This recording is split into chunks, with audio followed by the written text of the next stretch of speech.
My parents sold my 9-year-old son's antique piano, the one his great-grandfather gave him, for $97,000. They used the money to build a home theater for my sister's kid. When Grandpa William found out, he didn't yell, he didn't cry. He didn't even raise his voice. He just smiled. The kind of smile that makes you check if the doors are locked. And he said, "That piano." My parents' faces turned pale. I didn't understand what he meant at the time. But I would. Everyone would. This is the story of how my family tried to erase my son, how they stole his inheritance and turned it into a cinema for a child who already had everything, and how my 72-year-old grandfather made sure they would never forget what they'd done. Some lessons come late, some debts get collected with interest, and some old men have been waiting decades for their children to show their true colors. I knew something was wrong before we even pulled into the driveway. You can smell a renovation the way you can smell a lie. There's something sharp underneath, something that doesn't belong, something that tells you money has been spent without your knowledge. Ethan sat in the back seat, his music folder on his lap, his small metronome tucked into the front pocket of his backpack. He was humming under his breath, the way he always did when he was happy. Chopin. The nocturne his great-grandfather taught him last spring. His fingers tapped rhythms on his knee, already halfway into that focused little world he disappeared into whenever music was involved. "Do you think Grandpa will come visit today?" he asked, pulling his ponytail tighter like he could control the universe with elastic. I glanced at him in the rearview mirror. "He's settling into his new place, remember? The senior community, but we can call him later if you want." Ethan nodded, but his eyes stayed hopeful anyway. Like maybe William had changed his mind overnight and driven back to the house just to hear him practice. My son had a gift for believing in people who actually deserved it. It was the people who didn't deserve it that worried me. "Mom?" His voice was smaller now. "Why does Grandma always ask about Jaden's grades but never about my recitals?" I didn't have a good answer for that. I'd been asking myself the same question for 9 years. "Grandma's just busy," I said.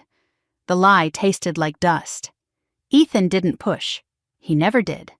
That was the problem. We turned onto my parents' street, and that's when I saw the truck.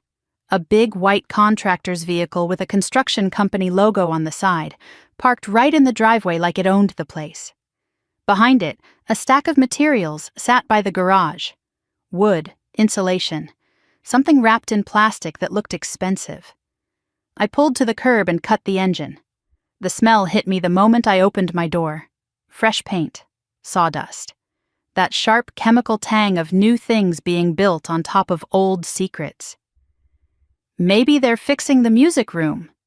Ethan was already unbuckling, his face bright with possibility. Grandpa always said it needed better lighting. I didn't answer. My gut was already tightening, already sensing what my brain refused to acknowledge. We walked up to the front door. I had a key. Not because I was especially trusted, but because I was useful.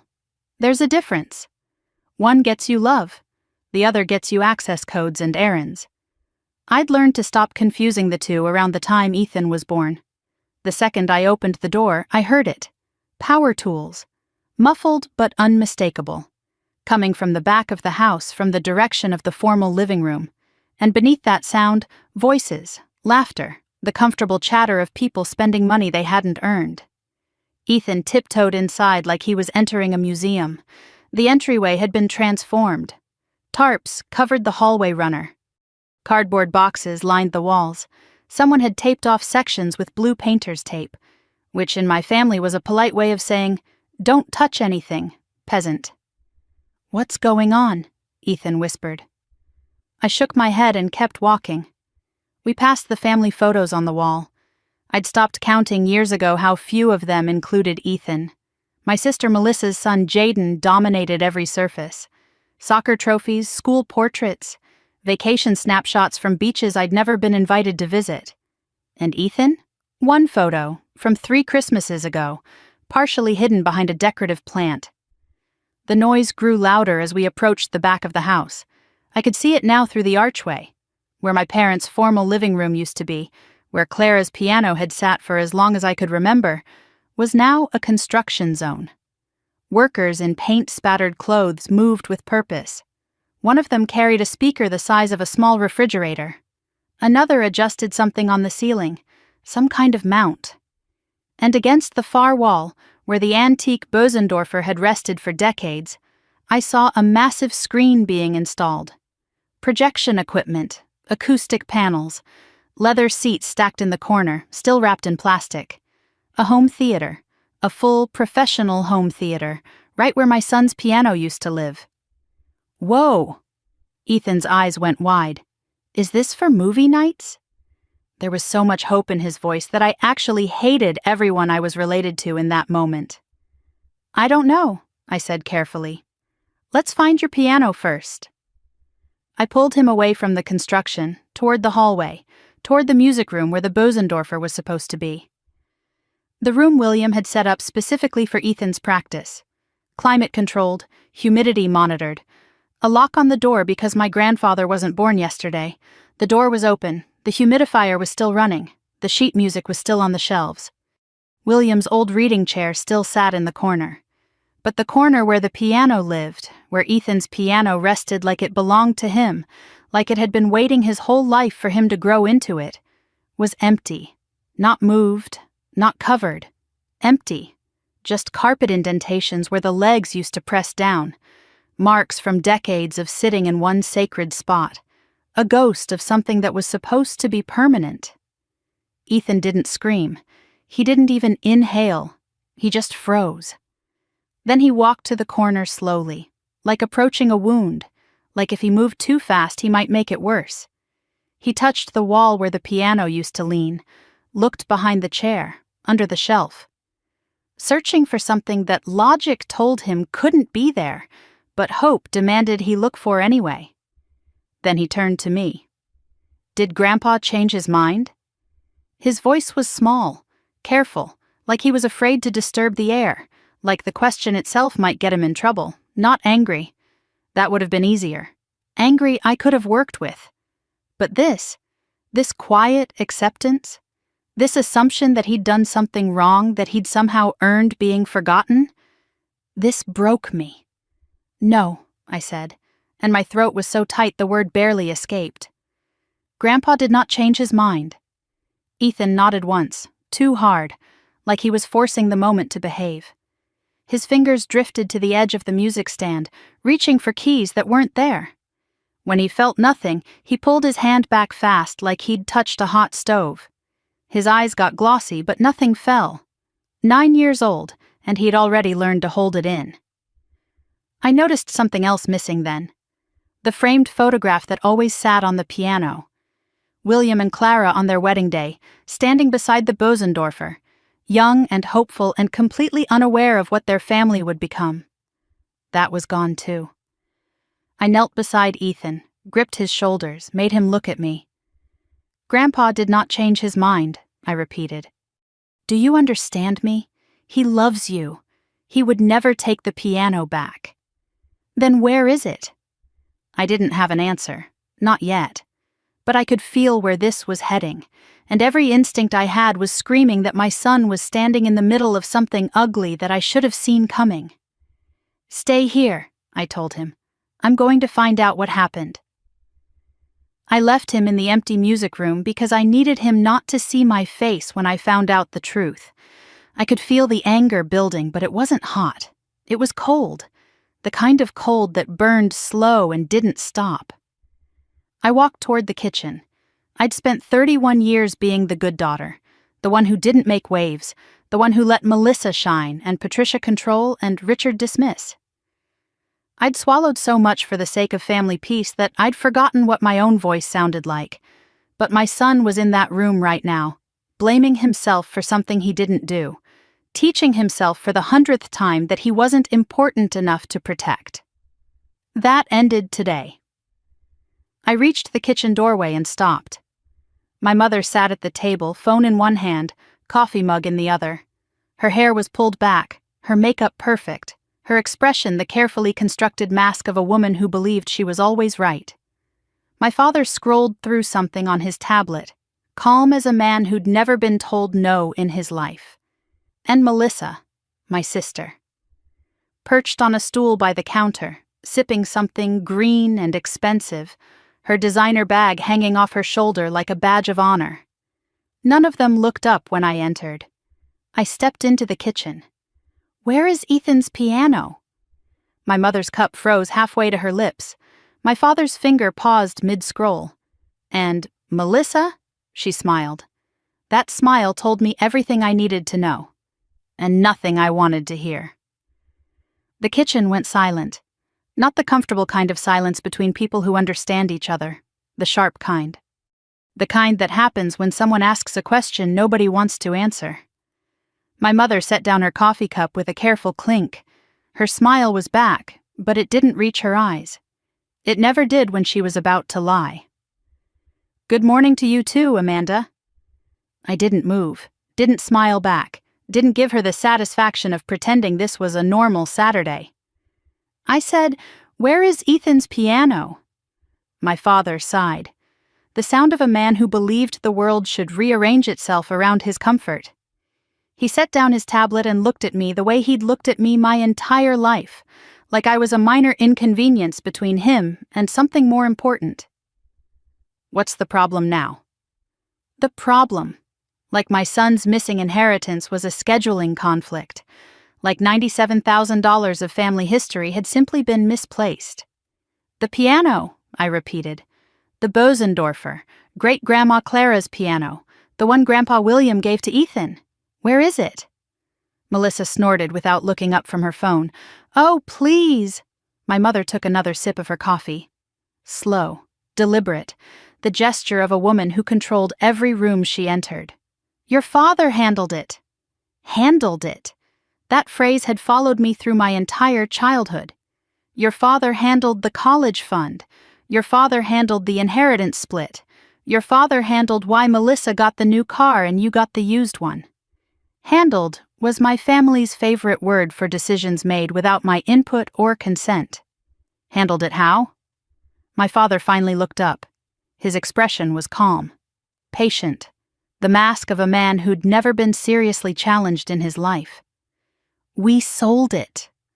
The words landed like stones dropped into still water. I felt the impact in my chest before my brain could process what he'd said. "You sold it?" "Yes." He said it like he was explaining basic math to a slow child. It was valuable. It was sitting there. Your grandfather wasn't even using it. Nobody was using it. Ethan was using it. My voice came out sharper than I intended. He practiced on it every Saturday. He was using it today until he walked in and found it gone. My mother waved a hand dismissively. "Amanda, don't start." Don't start. Another family favorite. Don't start meant shut up. Don't start meant your feelings are inconvenient. Don't start meant we already did what we wanted, and we're not interested in your opinion. "Don't start," I repeated. "You sold my son's piano, the piano his great-grandfather specifically gave to him, and you're telling me not to start?" My father leaned back in his chair. It was a family asset. We made a practical decision. A family asset. I tasted the words, and they burned. That's not what Grandpa William called it. He called it Ethan's inheritance. He put it in writing.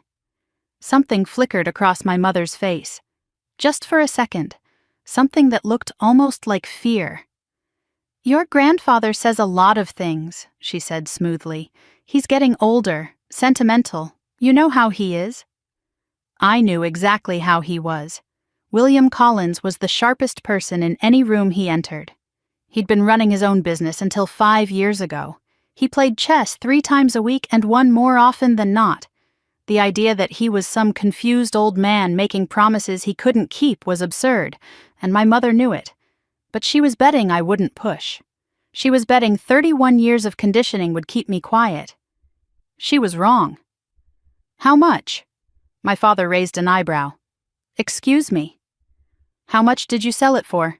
"The Bosendorfer, 1893 Imperial Grand." "How much?" He actually smiled, proud of himself. $97,000. Cash wire. The collector was very motivated. Quick sale, no hassle. $97,000. My son's inheritance, reduced to a transaction. And what did you do with the money? Melissa finally looked up from her phone. Her smile was back, the one she'd worn in the kitchen doorway, the one that said she knew something I didn't. We invested it in the family, my mother said, in the children. Which children? Nobody answered immediately, and in that silence, I heard the construction noise from the back of the house, the power tools, the workers installing the massive screen where Clara's piano used to sit. The home theater, I said. It wasn't a question. You sold Ethan's piano to build Jaden a home theater. My mother's chin lifted. The children deserve nice things. Which children? I asked again. Because I'm looking at a $97,000 movie room, and I'm not seeing anything that belongs to Ethan. Melissa set down her green juice with a sharp click. Jaden has been asking for a proper entertainment space for years. He has friends. He needs somewhere to socialize, unlike some kids who just sit in corners and play scales all day. I turned to my sister. We were only 3 years apart, but sometimes it felt like we'd grown up in different families. In a way we had. She'd grown up golden. I'd grown up useful. Ethan is 9 years old. He's a child. And you just funded your son's entertainment room with his inheritance. It's not like that, my mother interjected. Ethan can use the theater too. He can watch movies with Jaden. It'll be good for him. Good for him. My son's piano sold so he could watch movies in a room he was never invited to. Besides, my father added, you can rent a piano. Plenty of kids practice on rentals. It's not like he's going to be a concert pianist. The casualness of it stunned me. The absolute certainty that Ethan's dreams weren't worth protecting.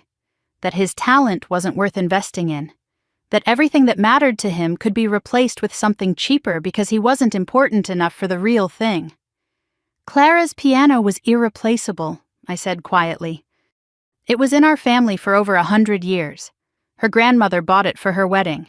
It survived 2 world wars and a cross-country move. And you sold it because Jaden wanted a bigger TV. You're being dramatic. My mother's voice had that edge now, the one that meant she was losing patience with my existence. This is exactly why we didn't involve you in the decision. You always make everything so emotional. I laughed. I couldn't help it. The sound came out harsh and broken. You didn't involve me because you knew I'd say no. You didn't involve Grandpa William because you knew he'd stop you. The fear flickered across my mother's face again. This time it stayed longer. Speaking of which, I continued, does he know? Does Grandpa know you sold Clara's piano? The kitchen went very still. My father and mother exchanged a glance, the kind of glance that said they'd discussed this exact scenario, the kind that told me everything about how deliberate their betrayal had been. Your grandfather doesn't need to know, my mother said carefully. He's settling into his new place. The doctors said he needs calm, stability. We don't want to upset him. The doctors said that? Or you did? Amanda. My father's voice carried a warning now. We're telling you how it's going to be. Dad doesn't need the stress. His heart isn't what it used to be. If you go running to him with this, you'll be the one who hurts him. Is that what you want? There it was. The threat wrapped in concern. The manipulation disguised as care. If I told Grandpa William, I'd be the villain. I'd be the one who caused his heart attack. I'd be responsible for whatever happened next. It was the same playbook they'd used my entire life. Do something wrong. Demand silence. Make the victim feel guilty for being hurt. It had worked before. Every single time. I'd swallowed my anger and kept the peace and told myself that family mattered more than fairness. But I wasn't looking at my family anymore.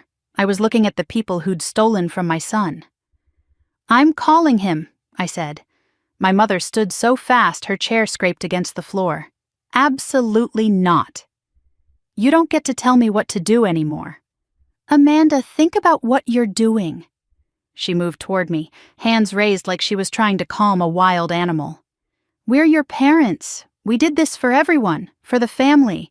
If you go to your grandfather, you'll tear us apart. You tore us apart when you sold a 9-year-old's piano to build a cinema for his cousin. Melissa's voice cut in from behind me. God, you're so jealous. You've always been jealous. Of me, of Jaden, of everything I have. This is just your way of getting back at us. I turned to my sister, really looked at her. The designer clothes, the expensive haircut, the absolute certainty that she deserved everything she had, even when it was stolen from a child. This isn't about jealousy, I said. This is about the fact that you took something that didn't belong to you, something that belonged to Ethan, and you didn't even have the decency to tell him first. He's 9, he'll get over it. He thought Grandpa William changed his mind about him. He thought his great-grandfather stopped loving him. He's in that empty room right now wondering what he did wrong. For just a moment, something flickered across Melissa's face. Something that might have been shame, but it was gone before I could be sure, replaced by the defensive anger I knew so well. That's not our problem. You're his mother. You explain it to him. I stared at her, at all of them. My mother with her careful mask, my father with his dismissive calm, my sister with her designer indifference. These were the people who were supposed to love me, supposed to love my son. And they'd sold his inheritance without a second thought because Jaden wanted something nicer. I turned and walked out of the kitchen. Amanda! My mother's voice followed me.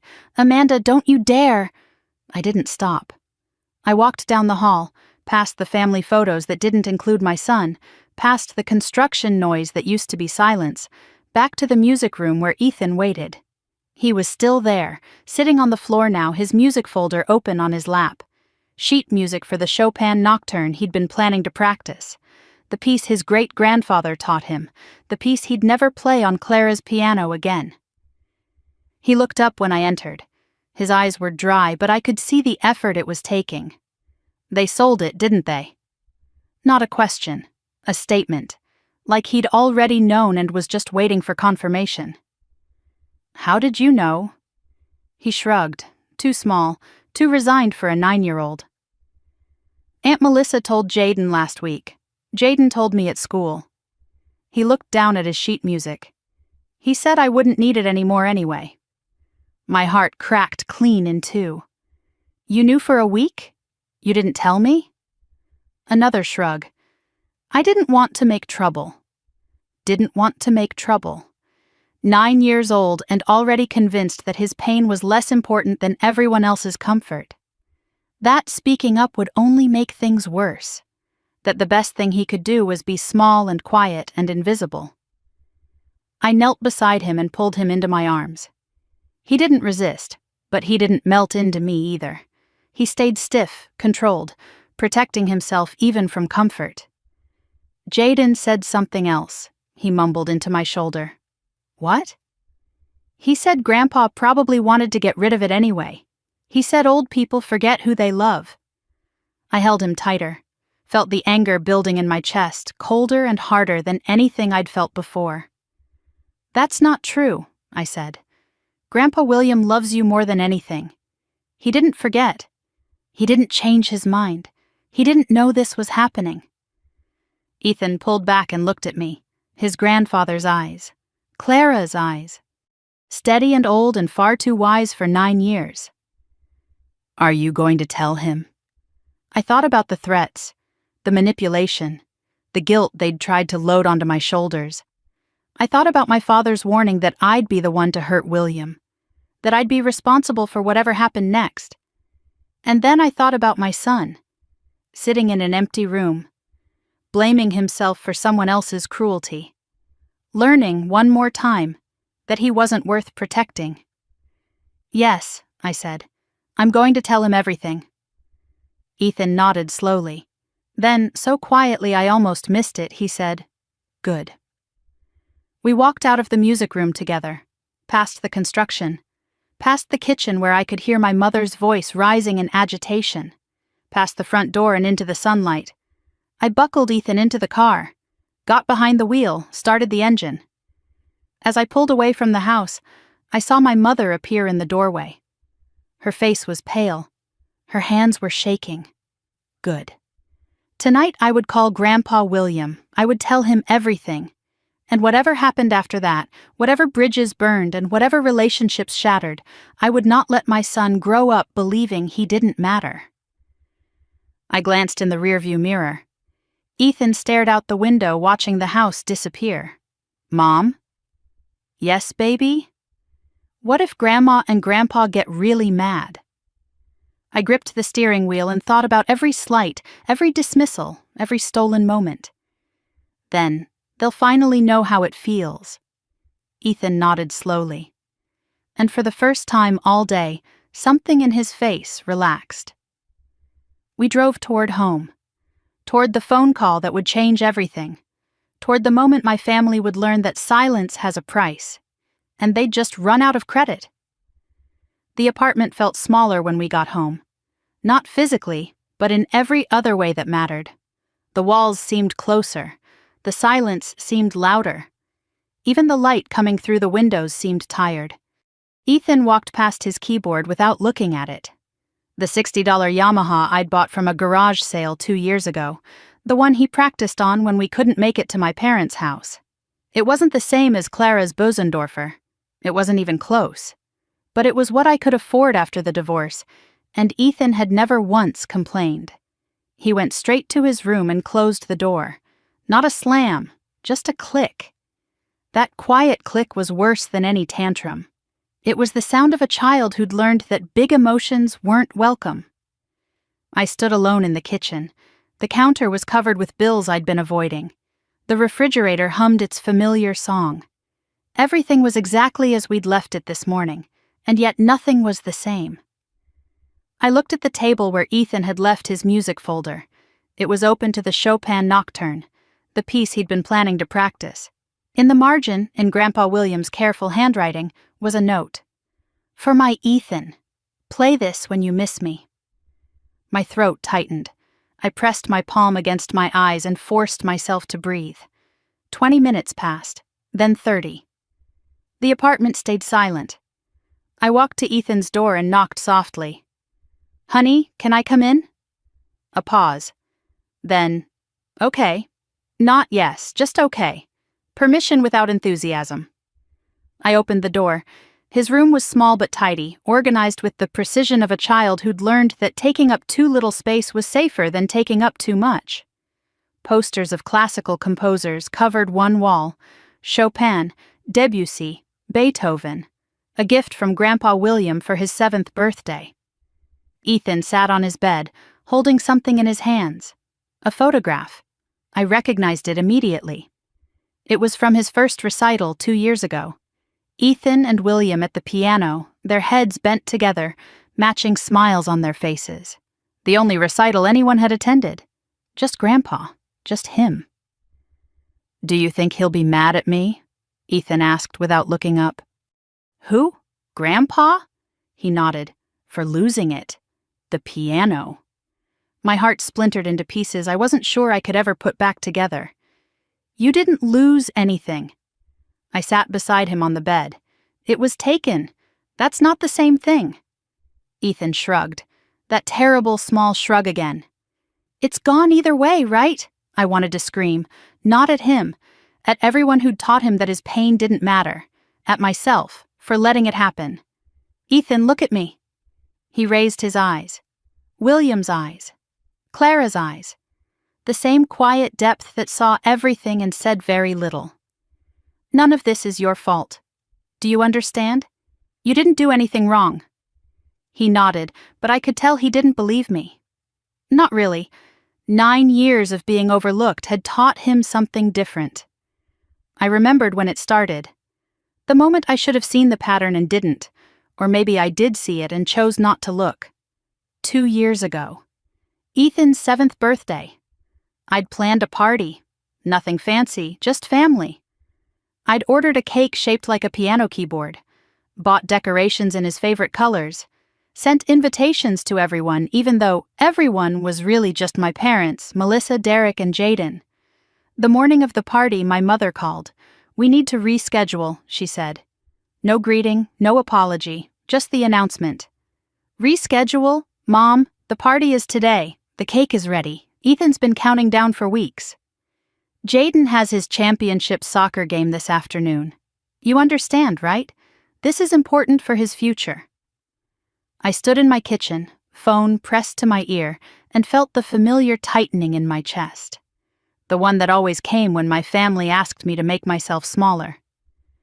But it's Ethan's birthday. Amanda.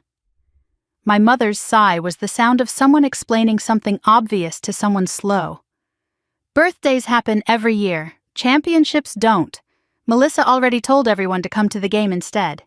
You can do the party next weekend. Mom, I can't just... It's handled.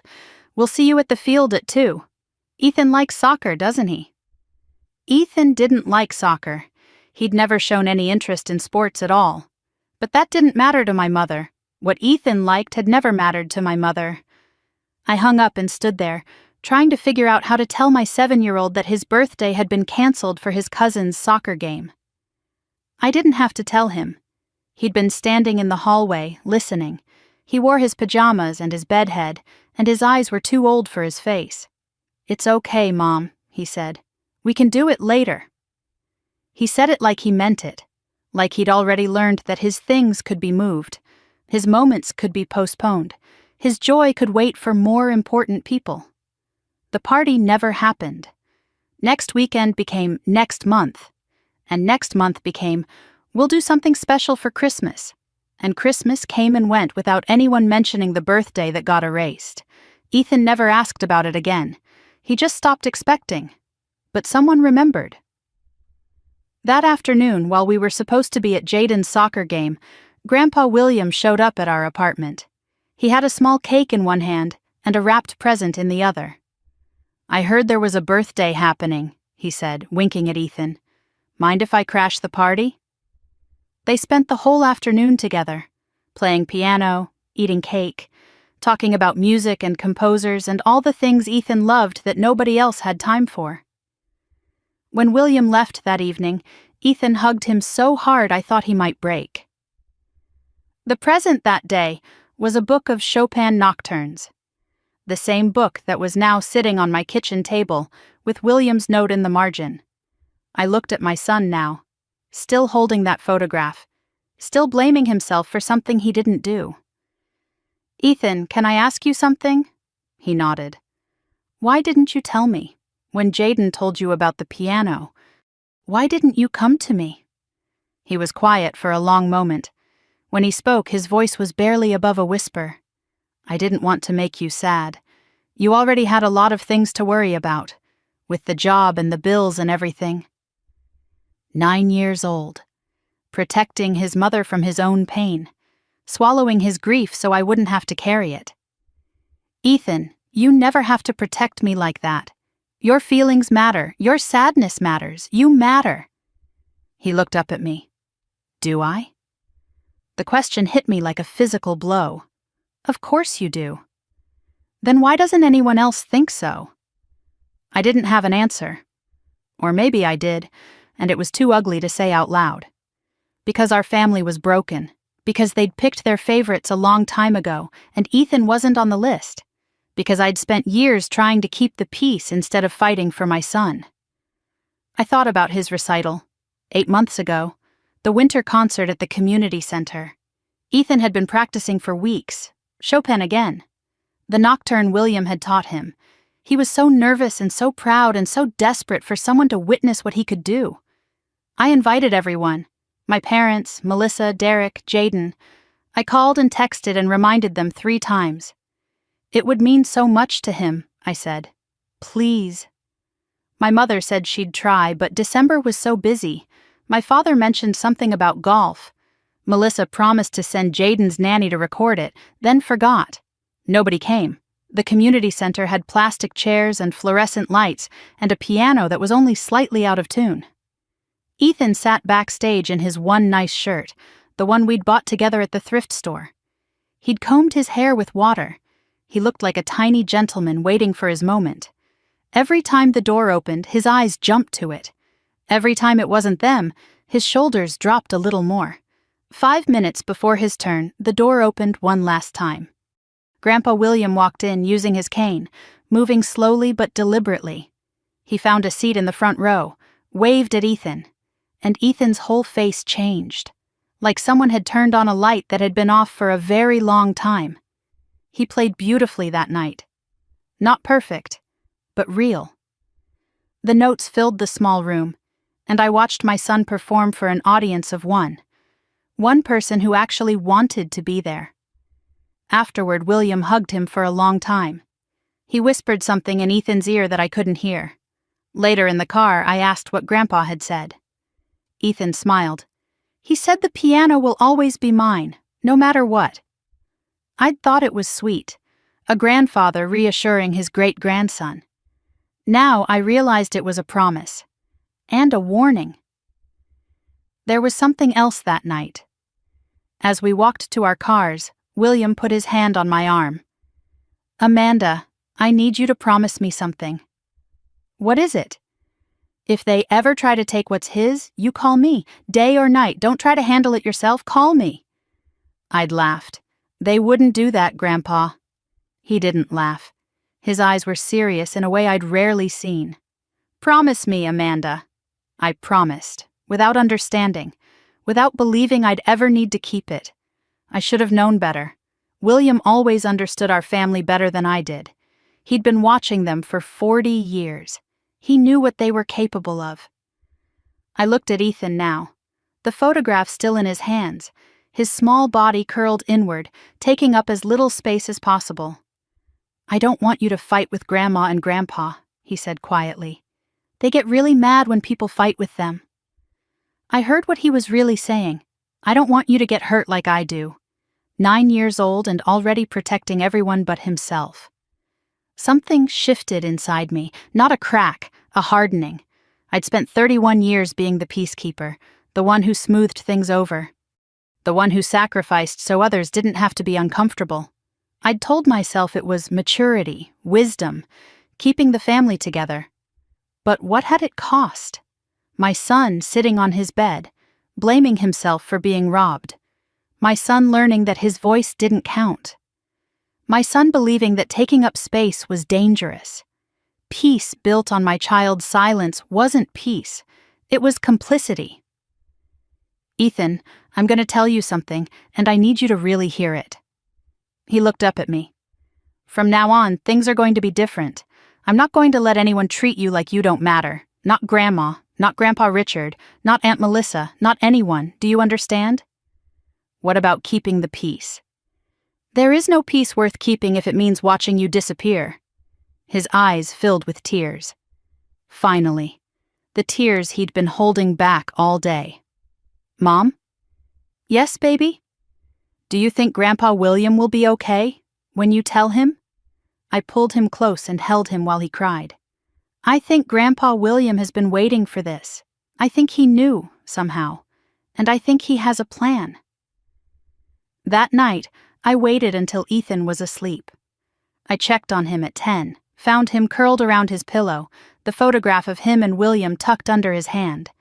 I covered him gently, took the picture and set it on his nightstand, watched him breathe. Then I went to the kitchen and picked up my phone. It was 11:47, too late to call an elderly man. Any reasonable person would wait until morning, but William had said day or night, and I was done being reasonable. I dialed before I could talk myself out of it. The phone rang once, twice, I almost hung up. Third ring, click. Amanda? His voice was alert, not sleepy at all, like he'd been waiting. Grandpa, I need to tell you something. It's about the piano. Silence on the line. The kind of silence that holds its breath. Then, softly, they sold it, didn't they? I froze. How did you know? I had a feeling, when they stopped answering my calls about visiting Ethan, when Patricia changed the subject every time I asked about practice. I hoped I was wrong. Grandpa, I'm so sorry. I didn't know until today. I would have called sooner. Don't apologize for them. His voice was gentle but firm. That's not your job anymore. I told him everything. The home theater. The $97,000. Melissa's smirk, the way they'd tried to silence me, and worst of all, Ethan's question in the empty room. Did Grandpa change his mind? When I finished, the line was quiet for a long moment. I expected anger, grief, maybe tears. What I heard was a soft laugh. Oh, Amanda. Grandpa? Did they really think I wouldn't find out? Did they really think I wouldn't prepare? My heart started beating faster. What do you mean, prepare? Another soft laugh. That piano was never theirs to sell. It's been in a trust since the day Ethan was born, the Clara Collins Memorial Trust. Single asset, single beneficiary. Your parents didn't sell a family heirloom.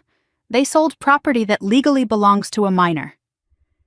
I gripped the phone so hard my fingers ached. They didn't sell a family asset, William continued. They committed fraud, and I have documentation to prove it. What are you going to do? His voice went calm, cold, certain. I'm going to teach them something I should have taught them 40 years ago, that actions have consequences. Grandpa, I need you to trust me, Amanda. Can you do that? I thought about the empty music room, the photograph under Ethan's hand, the 9 years of small hurts that had led to this moment. Yes. Good. Give me 1 week. Stay away from them. Don't answer their calls. Let me work. And then? And then they'll learn what it costs to steal from family. I closed my eyes. What about Ethan? William's voice softened.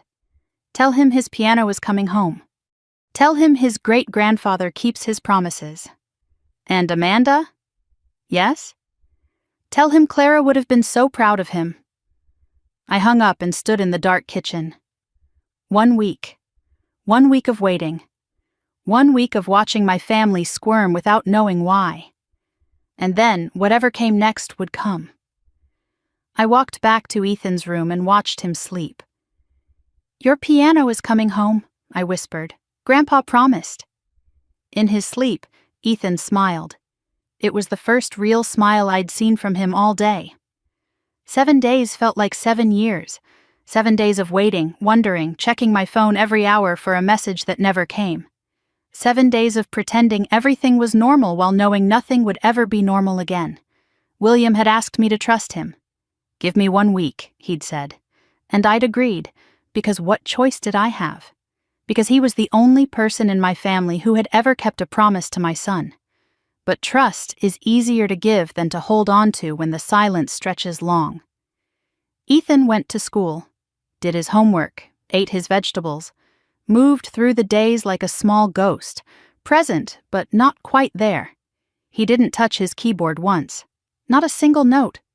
The silence in our apartment felt like a held breath, like the whole world was waiting for something to break. My phone buzzed constantly, but never with the message I wanted. Patricia called twice. I let it go to voicemail both times. Melissa texted a string of demands and accusations. Richard sent one message, cold and clinical, warning me not to make things worse. I responded to none of them. For the first time in my life, I didn't apologize, didn't explain, didn't smooth things over. It felt like freedom. It felt like falling. Thursday night, my phone buzzed with an unknown number. My heart jumped. Saturday, 2 p.m. My place. Bring Ethan. A pause, then simply, W. Short, certain, no room for questions. Whatever was coming, it was coming soon. Saturday arrived gray and cool, the kind of autumn afternoon that couldn't decide between rain and reluctant sunshine. I drove to Willow Creek Senior Living with Ethan in the back seat. Both of us quiet, both of us nervous, both of us hoping for something we couldn't quite name. Is Grandpa okay? Ethan asked as we pulled into the parking lot. I glanced at him in the rearview mirror. I think he's more than okay. What does that mean? I think it means he has a plan. Willow Creek was nicer than I'd expected. Not fancy, but comfortable. Well-maintained grounds, friendly staff, the kind of place where people went to live, not just to wait. William had chosen it himself, over Patricia's objections. She'd wanted somewhere more prestigious, more expensive, more impressive to mention at dinner parties. William wanted somewhere peaceful, somewhere he could think. I was beginning to understand why. We walked to his unit, Ethan holding my hand. His palm was sweaty. Mine was too. The door opened before I could knock. William stood there in his usual cardigan and khakis. But something was different. He looked sharper, more alert, like a man who'd been resting for years and finally had a reason to wake up. He hugged Ethan first, long and tight and wordless. Then me. "Thank you for coming," he said. "Thank you for trusting me." Inside, his apartment was small but warm. Photos of Clara everywhere. Her smile watching us from the dresser, the bookshelf, the wall above his reading chair. The smell of peppermint tea filled the air. And on the dining table sat a briefcase. Old leather, brass clasps. I'd never seen it before. "Sit down," William said. "Both of you, I have a lot to tell you." He made tea. Peppermint for us, hot chocolate for Ethan. Moved through his small kitchen with the careful precision of a man who had learned to do everything himself. When we were all settled, cups warming our hands, William reached for the briefcase. "I need to tell you both a story," he said. "About the piano, about Clara, about why your parents made a very serious mistake." Ethan leaned forward. I held my breath. "The piano was a wedding gift," William began. 1952. Clara's grandmother sold everything she had to buy it, jewelry, furniture, even her own instrument. She said Clara deserved something worthy of her talent. He pulled out a photograph, black and white.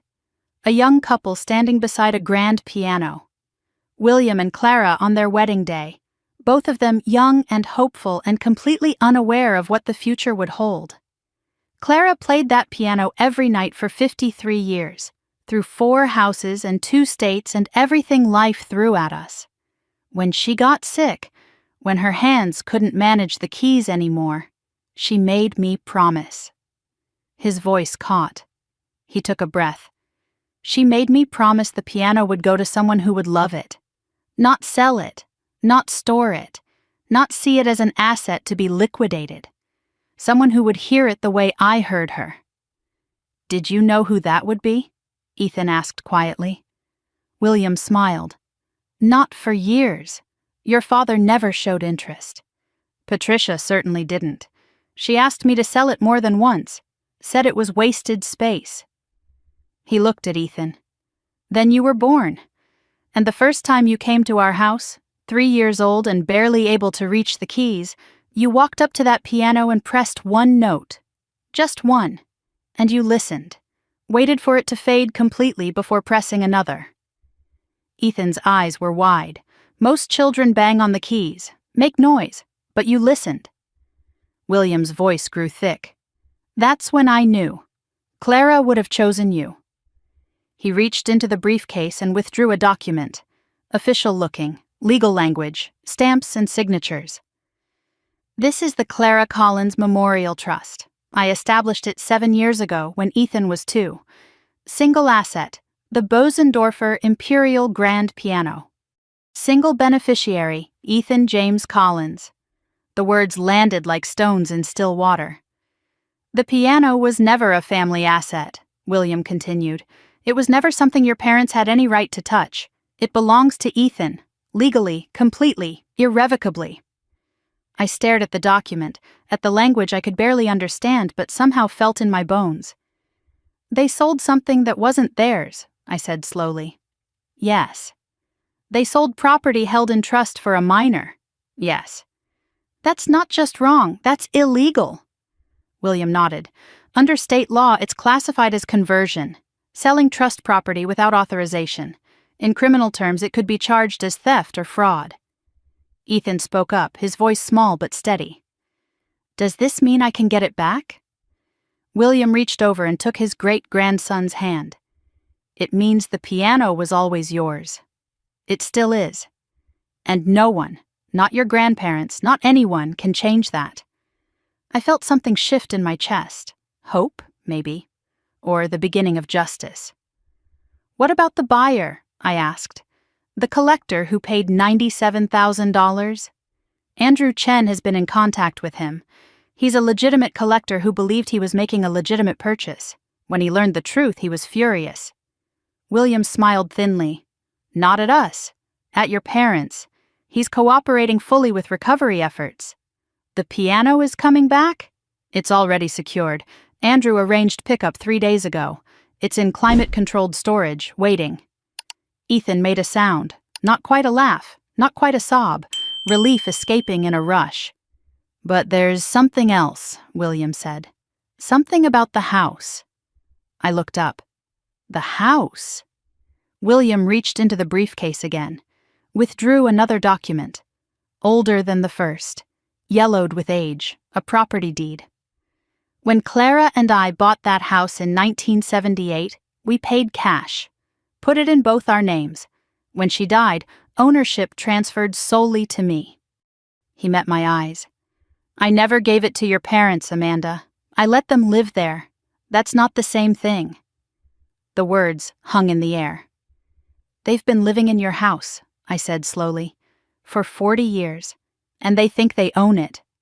They assumed. They never asked, just like with the piano. William's expression hardened. They see what they want to see, and they take what they think no one is watching. Why? I asked.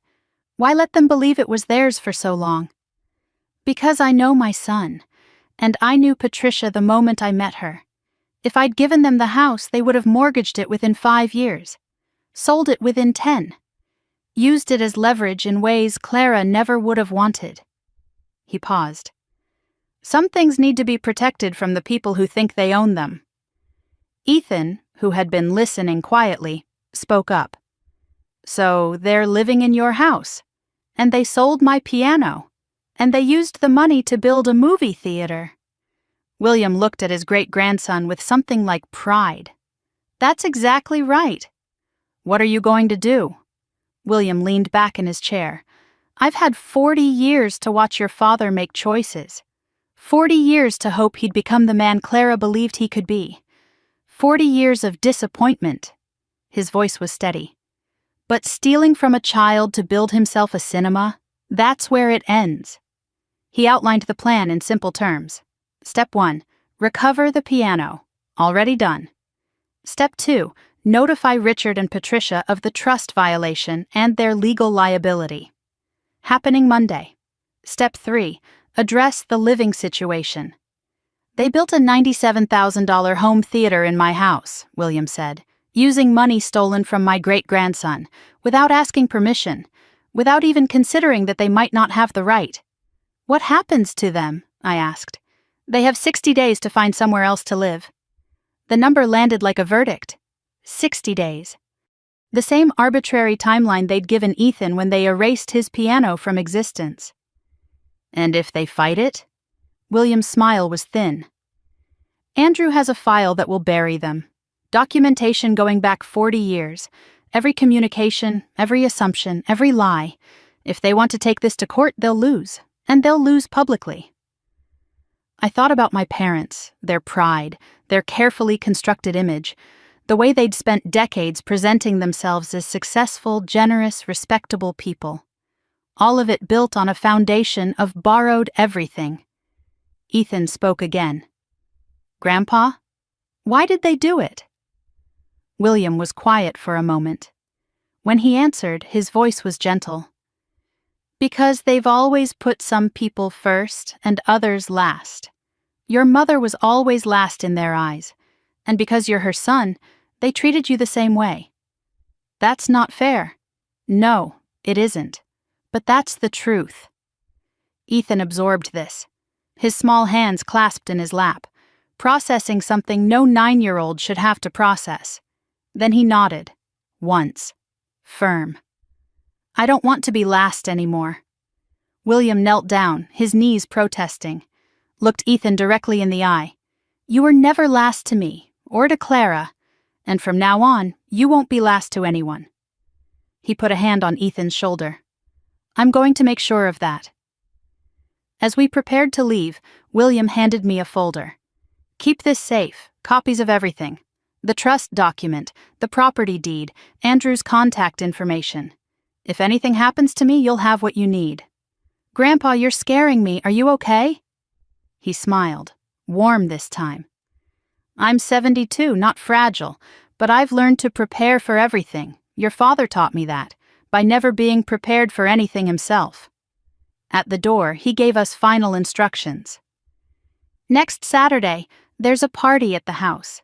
Melissa's home theater reveal. Very exclusive. I remembered the invitation I'd been ignoring. I wasn't planning to go. William's eyes glinted. Change your plans. Bring Ethan. Wear something comfortable. Why? Because we're going to need witnesses. He paused. And it's going to be a long afternoon. I hesitated at the threshold. Grandpa, what exactly is going to happen at that party? William picked up his teacup, took a slow sip. His expression was calm as a summer morning. Justice, sweetheart, the kind that needs an audience. I looked at Ethan, at the hope in his eyes, at the way he stood a little straighter than he had an hour ago. We'll be there. William nodded, satisfied. One more thing, he said. Tell Ethan the piano is coming home. Tell him his great-grandfather keeps his promises. He looked at my son. And tell him Clara would have been so proud of the musician he's becoming, of the person he already is. We drove home in the fading afternoon light. Ethan was quiet, but it was a different kind of quiet. Not the silence of a boy who'd learned to be invisible. The silence of a boy who was thinking, planning, hoping. Mom? Yes, baby? Do you think it'll really work, Grandpa's plan?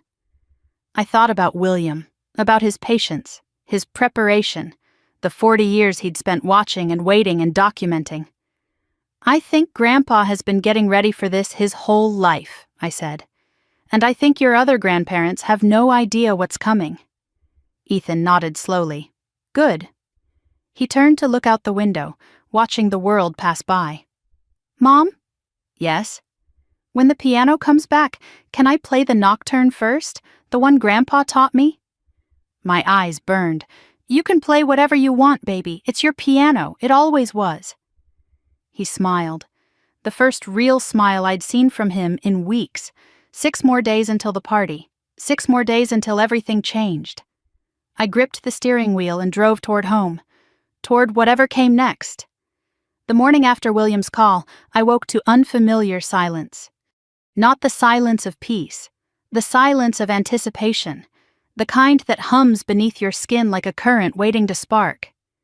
Ethan was already awake. I found him at his keyboard, not playing, just touching the keys, running his fingers over them like he was remembering something better. I'm practicing in my head, he said without looking up, for when the real one comes back. My heart cracked and healed in the same breath. That's a good idea. Grandpa said to trust him, so I'm trusting him.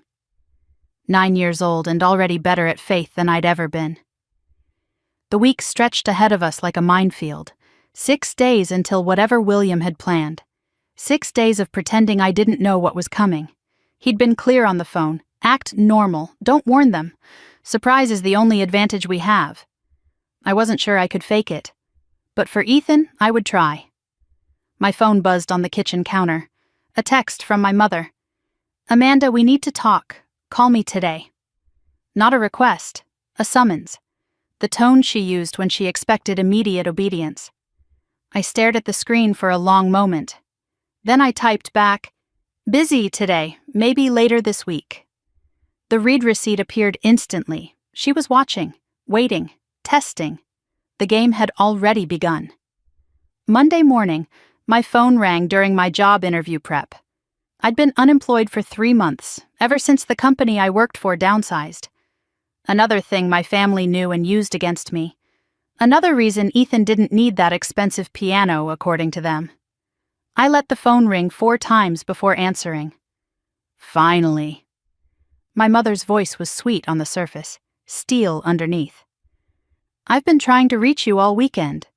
I told you I was busy. Too busy for your own mother? I didn't take the bait. What do you need?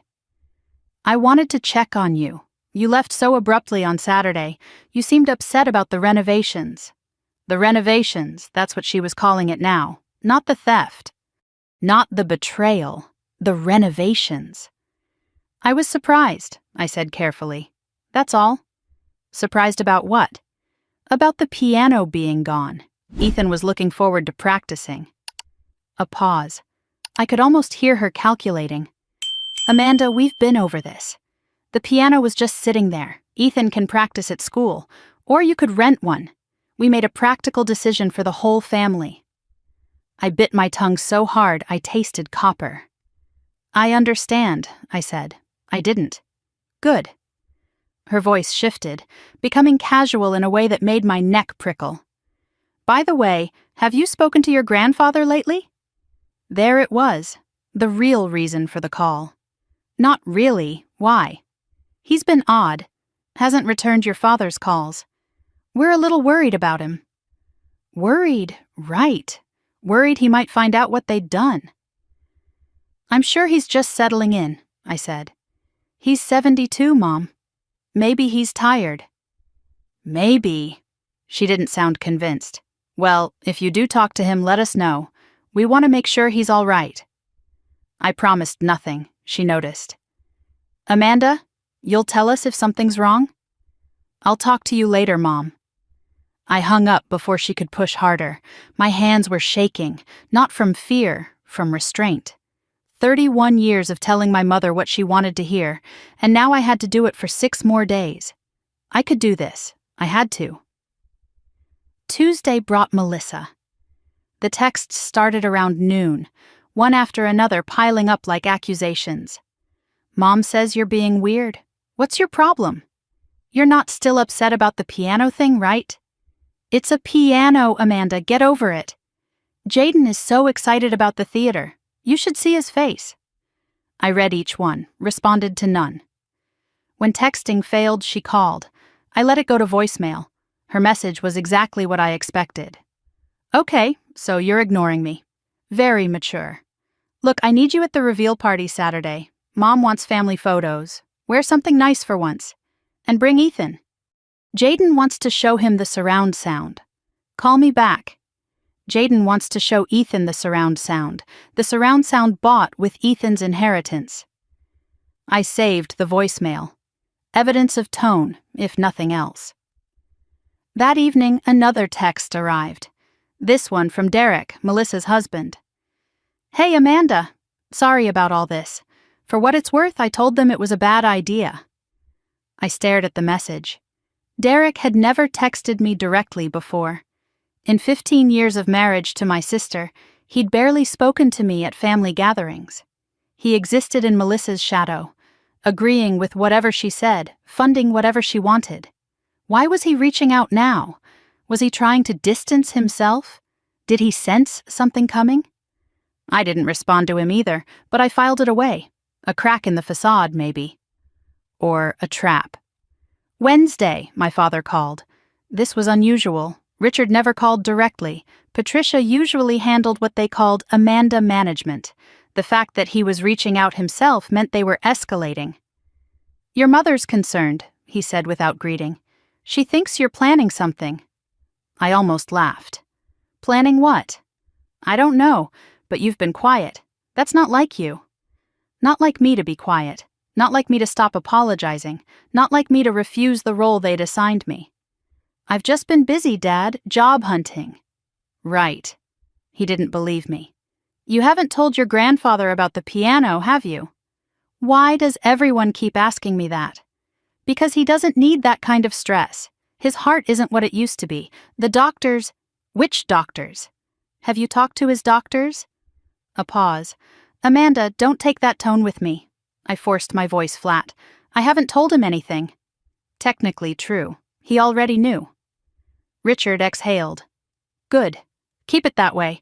What's done is done. Telling him now only hurts him. I understand. Good.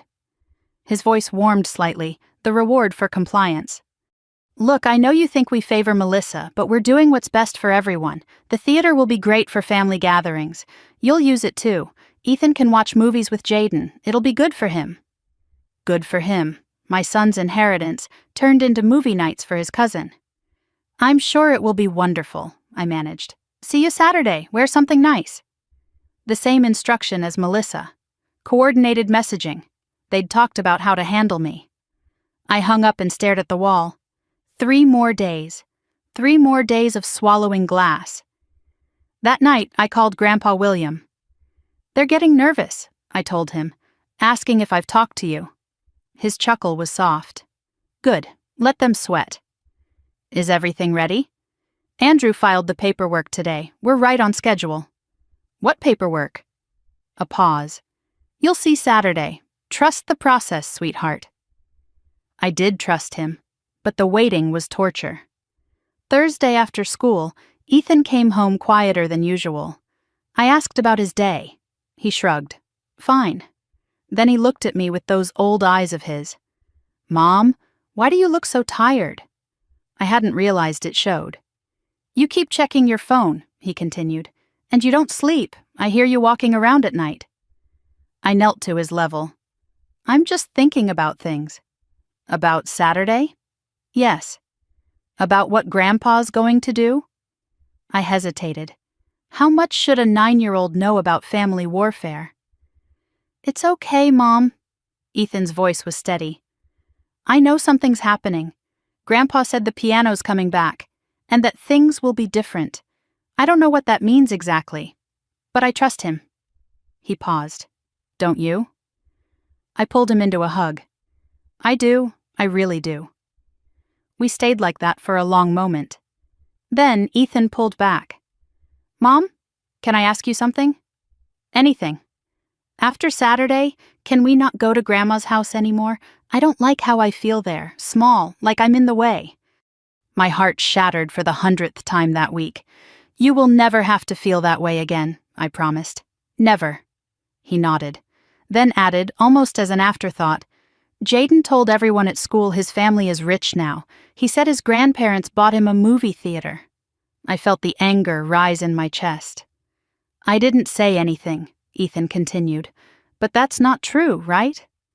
I looked at my son, his confusion, his quiet dignity, his refusal to fight back even when he'd been robbed. "No, baby, that's not true at all, and soon everyone will know it." Friday morning, the invitation arrived. A printed card in a cream envelope. Formal, official, absurd. "You are cordially invited to the Collins Family Home Theater reveal. Saturday, 2 p.m. refreshments provided. Dress code, smart casual."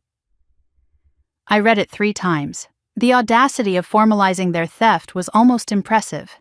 They were so confident, so certain they'd gotten away with it. They had no idea what was coming. That evening, William called one last time. "Tomorrow's the day," he said. "Are you ready?" "I think so. What should I expect?" "Expect them to be surprised. Expect them to be angry. Expect them to blame you." He paused. "Can you handle that?" I looked across the room. Ethan was at the keyboard, playing scales softly, preparing for a piano that hadn't arrived yet, believing it would.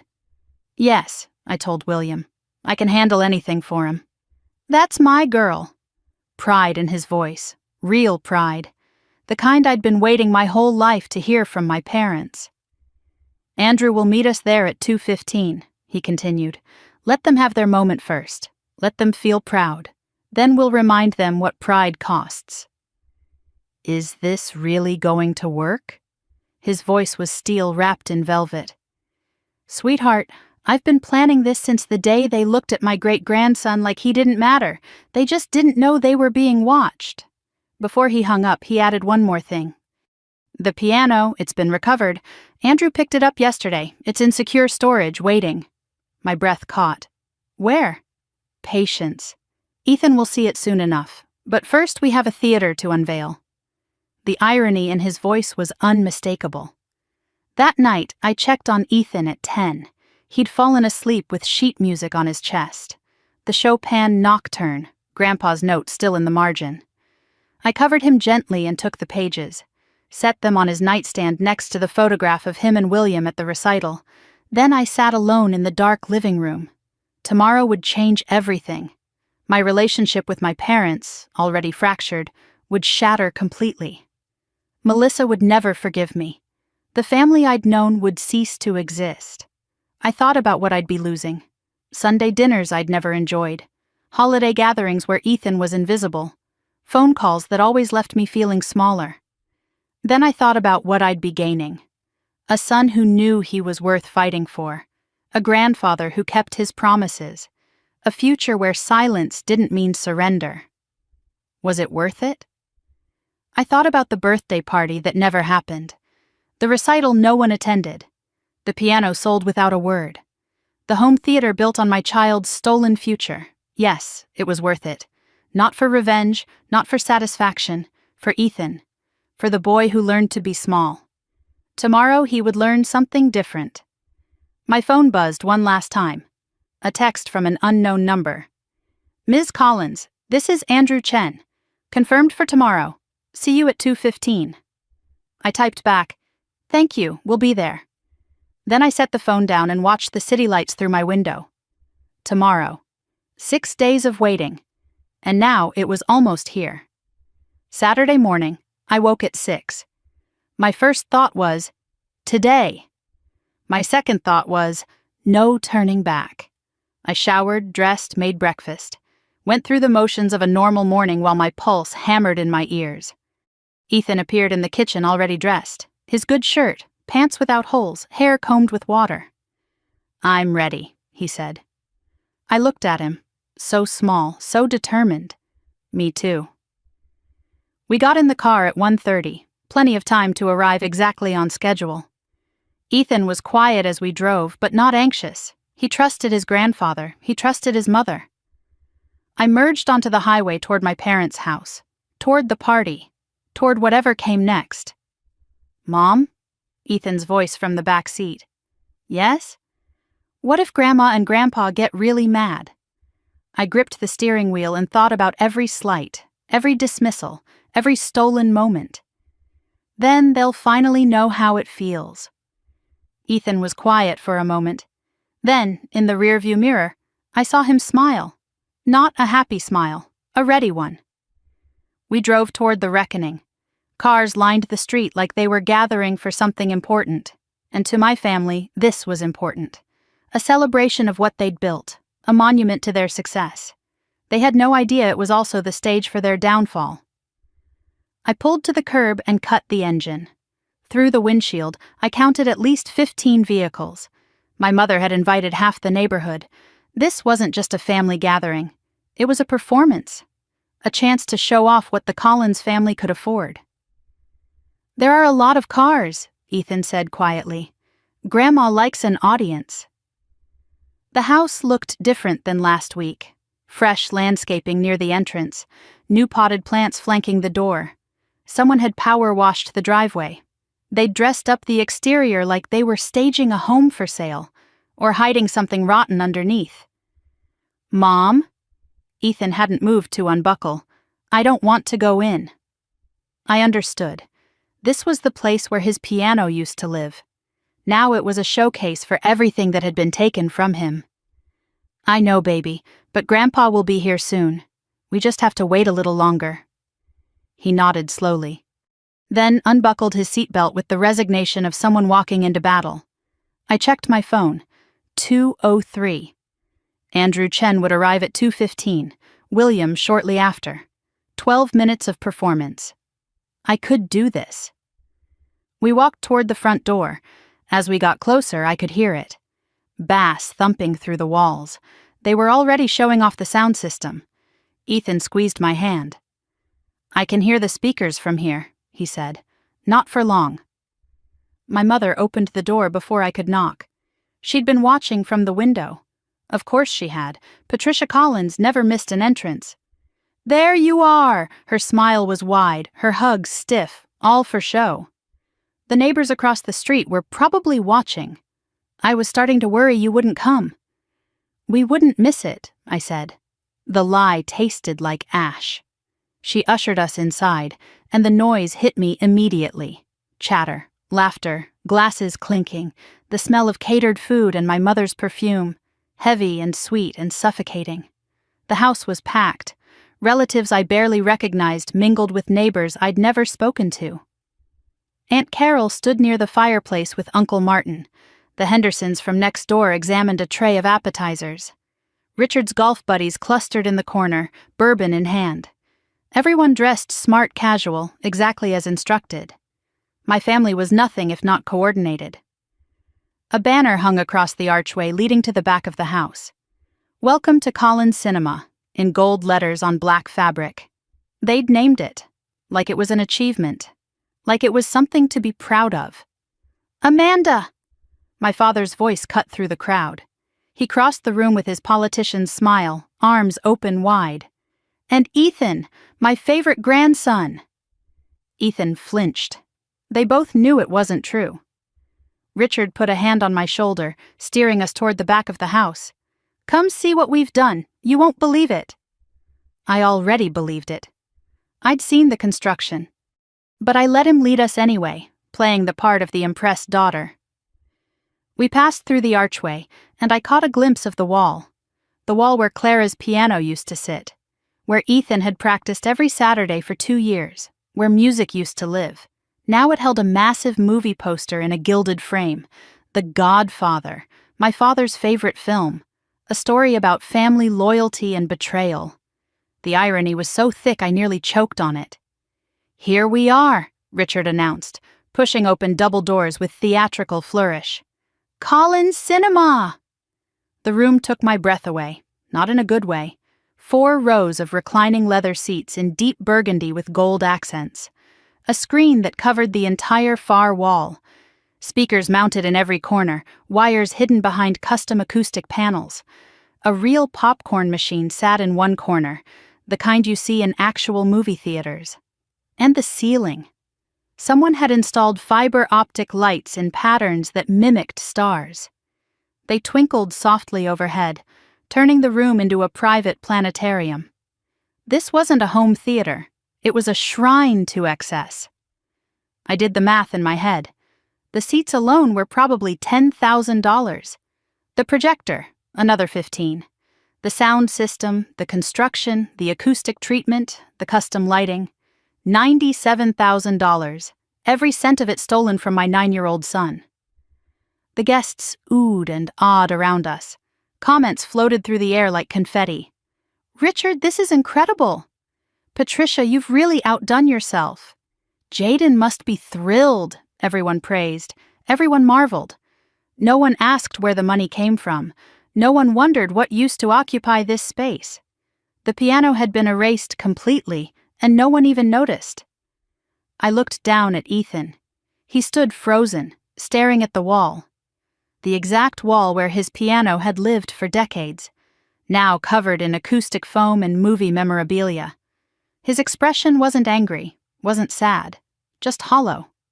The look of someone confirming something they already knew. This is what I'm worth to them. Nothing. Melissa appeared at my elbow, glass of champagne in hand. "Pretty amazing, right?" She gestured at the room with the pride of someone who'd done the actual work. "Derek designed the whole layout. Well, Derek and the contractor, but it was Derek's vision." She didn't mention the piano, didn't acknowledge Ethan, just basked in the reflected glory of her husband's design skills. Skills funded by a child's stolen inheritance. "It's something," I managed. "Isn't it?" She missed the edge in my voice entirely. "We're going to host movie nights every weekend. Jaden's already planning a Marvel marathon." A Marvel marathon. In a theater built with Ethan's legacy. "That sounds great." Melissa drifted away to accept more compliments. I stayed rooted in place, watching the room fill with admiration for something that should never have existed. "Everyone! Everyone!"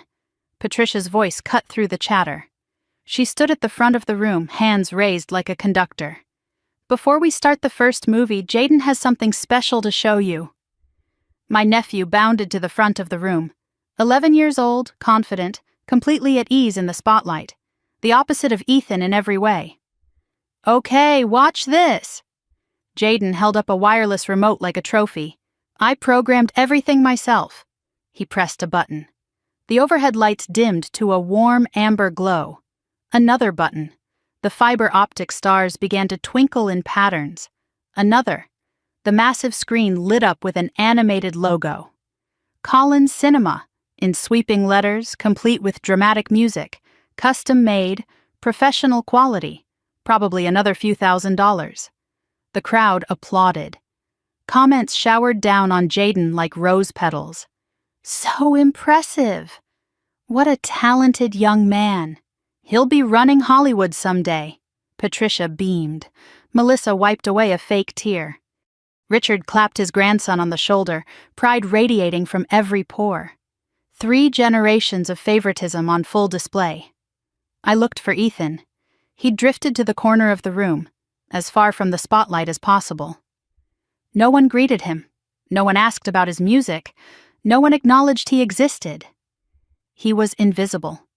Just another body to fill out the family photo later. Jaden spotted his cousin across the room. He walked over with his remote still in hand, the conquering hero approaching the vanquished. Pretty cool, right? Jaden's smile had an edge to it. My grandparents built this just for me. Ethan said nothing. Jaden leaned closer. Bet you wish you had something like this. Still, Ethan said nothing, but I saw his hands clench at his sides, small fists, quiet rage, just like his mother. Jaden! Melissa called from across the room. Come show Mrs. Henderson the surround sound. He bounced away, leaving Ethan alone in his corner. I crossed to my son and put my hand on his shoulder. He didn't look up. 11 more minutes, I whispered. Can you hold on? He nodded once. That was all. Everyone gather for a family photo. Patricia's voice again, cutting through everything. By the screen! I want everyone in front of the screen! The Collins clan assembled. Richard and Patricia took center position, of course. Melissa and Derek flanked them with Jaden front and center. Golden child, golden position. Amanda and Ethan were directed to the end, almost out of frame. Afterthoughts in our own family. A neighbor volunteered to take the picture. Okay, everyone squeeze together. Patricia pulled Jaden closer to her. Melissa adjusted her hair. Derek straightened his tie. No one moved to include Ethan. He stood at the edge, half hidden behind Derek's shoulder. I made a decision. I stepped forward, pulling Ethan with me, positioned him in front of me, my hands on his shoulders, made sure he was visible. My mother shot me a look. Annoyed, but she couldn't say anything, not with witnesses. Say Collins Cinema. Everyone smiled on command. My smile felt like cracked plaster, but I held it. The flash went off. The moment was captured, evidence of a family that looked whole, but was already broken. My phone vibrated in my pocket. I didn't look, but I knew. 2:14. Andrew Chen was almost here. William, right behind him. The performance was nearly over. I noticed Richard checking his phone, again. He'd been doing it all afternoon, glancing at the screen, then pocketing it quickly. His confident host mask was slipping. Something was bothering him. Maybe he'd felt the shift in the air. Maybe his instincts were warning him of what was coming. Uncle Martin approached Richard with a glass of wine. William's younger brother. I'd always liked him. Say, Richard, where's Bill today? Surprised he's not here for the big reveal. Richard's face twitched, almost imperceptibly. Almost. Dad's not feeling well, sends his regards. Really? Martin frowned. Funny, I talked to him yesterday. Seemed fine to me. Richard changed the subject fast. Too fast. Have you tried the crab cakes? Patricia had them specially made.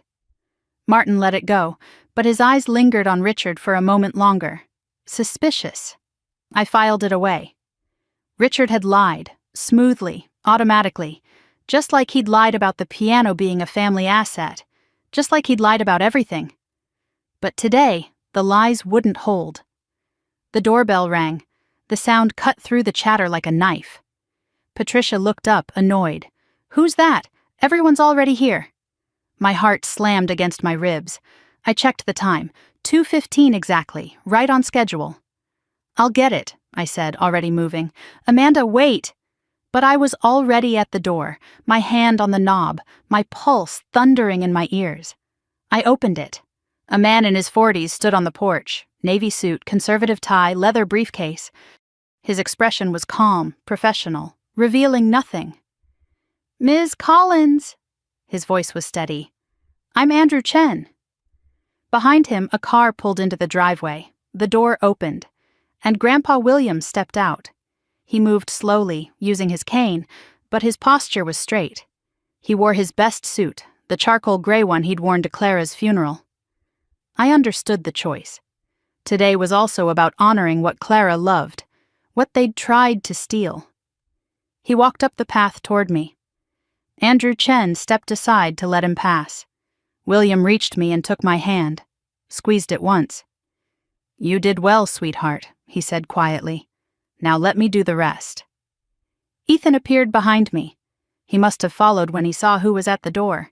His eyes went wide at the sight of his great-grandfather. He nearly ran into William's arms. William caught him in a one-armed hug, his cane in the other hand. There's my boy. Is it time?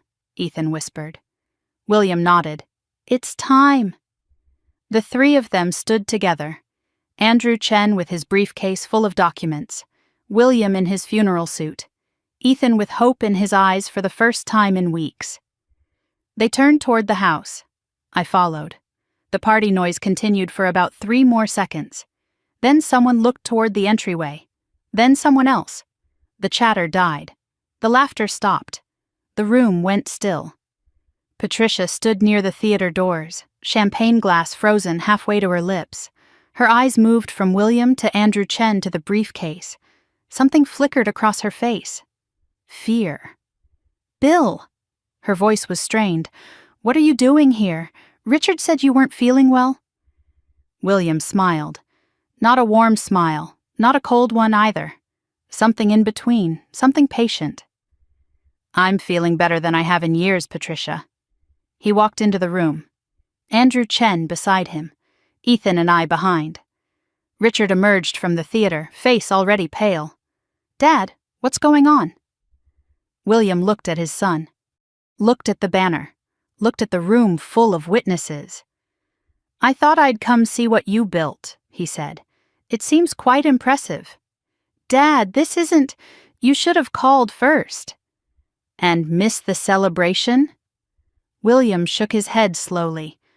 No, I wanted to be here, with the whole family, with all these witnesses. He turned to Andrew Chen. This is my attorney, Andrew Chen. He has some documents I think everyone should see. Patricia's champagne glass trembled in her hand. Richard took a step forward, then stopped. Melissa grabbed Derek's arm. The room was absolutely silent. William looked around one more time. At the theater, at the guests, at the family who thought they'd gotten away with everything. Shall we begin? Richard's voice cracked. Dad, what is this? William's smile widened. Patient, certain, final. This is a reckoning, Richard. He gestured toward the leather seats. Please, everyone, have a seat. We're going to be here a while. Nobody moved. 30 people in the room, and not a single one of them breathed. The fiber-optic stars kept twinkling overhead, absurdly cheerful for what was about to happen. William stood in the center of the room like a verdict waiting to be delivered. Andrew Chen beside him, briefcase in hand. The leather seats that had seemed so impressive 5 minutes ago now looked like gallery seating for a trial. Patricia was the first to attempt recovery. She set down her champagne glass with a careful clink and summoned her hostess smile. Bill, what a wonderful surprise. Her voice was too bright, too loud. The performance of a woman who could feel the ground shifting beneath her feet. We didn't expect you. Richard said you weren't feeling well. William's eyes moved slowly to his son. Richard says a lot of things. The words landed like stones in still water. I watched the ripples spread across the room, guests exchanging glances, whispers beginning to form. Richard stepped forward, trying to reclaim control. His voice carried the authority of a man accustomed to being obeyed. Dad, this isn't the time. We have guests. Whatever this is, let's discuss it in private. William raised one hand. A small gesture, almost gentle. But Richard stopped mid-stride like he'd hit an invisible wall. I think this is exactly the right time, William said. You invited all these people to celebrate what you've built. They deserve to know how you paid for it." Uncle Martin, standing near the back with his wife, muttered something I couldn't quite hear, but the tone was clear. "Something's wrong. I told you something was wrong." The whispers grew louder. 30 people realizing they'd walked into something they weren't meant to witness, but none of them moved toward the door. Drama was more compelling than good manners. William surveyed the room. His eyes moved across the leather seats, the massive screen, the fiber optic ceiling. He nodded once, like a doctor confirming a diagnosis he'd already suspected. "Quite a setup," he said. "Must have cost a fortune." Patricia's nervous laugh cut through the tension. "Well, it wasn't cheap, but the children deserve nice things." "Which children?" The question hung in the air. Patricia blinked. "Jaden, of course. It was built for Jaden." "And Ethan? What about Ethan?" William turned and looked at me. Then at Ethan, still holding my hand, still watching everything with those old eyes. "Ethan," William said gently, "would you like to tell everyone what used to be in this room?" The attention of 30 strangers swung toward my son like a spotlight. I felt him tense beside me. Felt him consider retreating into the smallness he'd been taught. Then he straightened his shoulders. "My piano," he said. His voice was quiet but clear. "The one from Great-Grandma Clara." The murmurs spread like fire through dry grass. "Piano? What piano? Clara's piano, the antique one?" Aunt Carol's voice rose above the others, sharp with dawning horror. "You had Clara's piano here? The Bosendorfer?" Patricia's mask cracked further. It was an 1893 Imperial Grand," William interrupted. His voice was calm, factual, devastating. Custom-built, one of fewer than 50 in existence, worth considerably more than $97,000. But that's what they sold it for. Gasps rippled through the room. Mrs. Henderson, the neighbor, pressed a hand to her chest. "Sold it? You sold Clara's piano?" The judgment in her voice was immediate, absolute. Patricia's smile finally crumbled completely. "It was a family decision. No." William's single word silenced her. "It wasn't." He nodded to Andrew Chen. The attorney stepped forward, and the click of his briefcase latches was impossibly loud in the quiet room. "My name is Andrew Chen," he said. "I'm Mr. Collins's attorney. I'm here today to address a matter of trust law and property rights." Richard's face went from red to white in the span of 3 seconds. "Dad, what is this?" Andrew withdrew a folder from the briefcase. Thick, official, damning. "This is the Clara Collins Memorial Trust," he said, holding up the first document. "Established in 2017. It names one asset, a Bosendorfer Imperial Grand Piano, serial number 1893-42.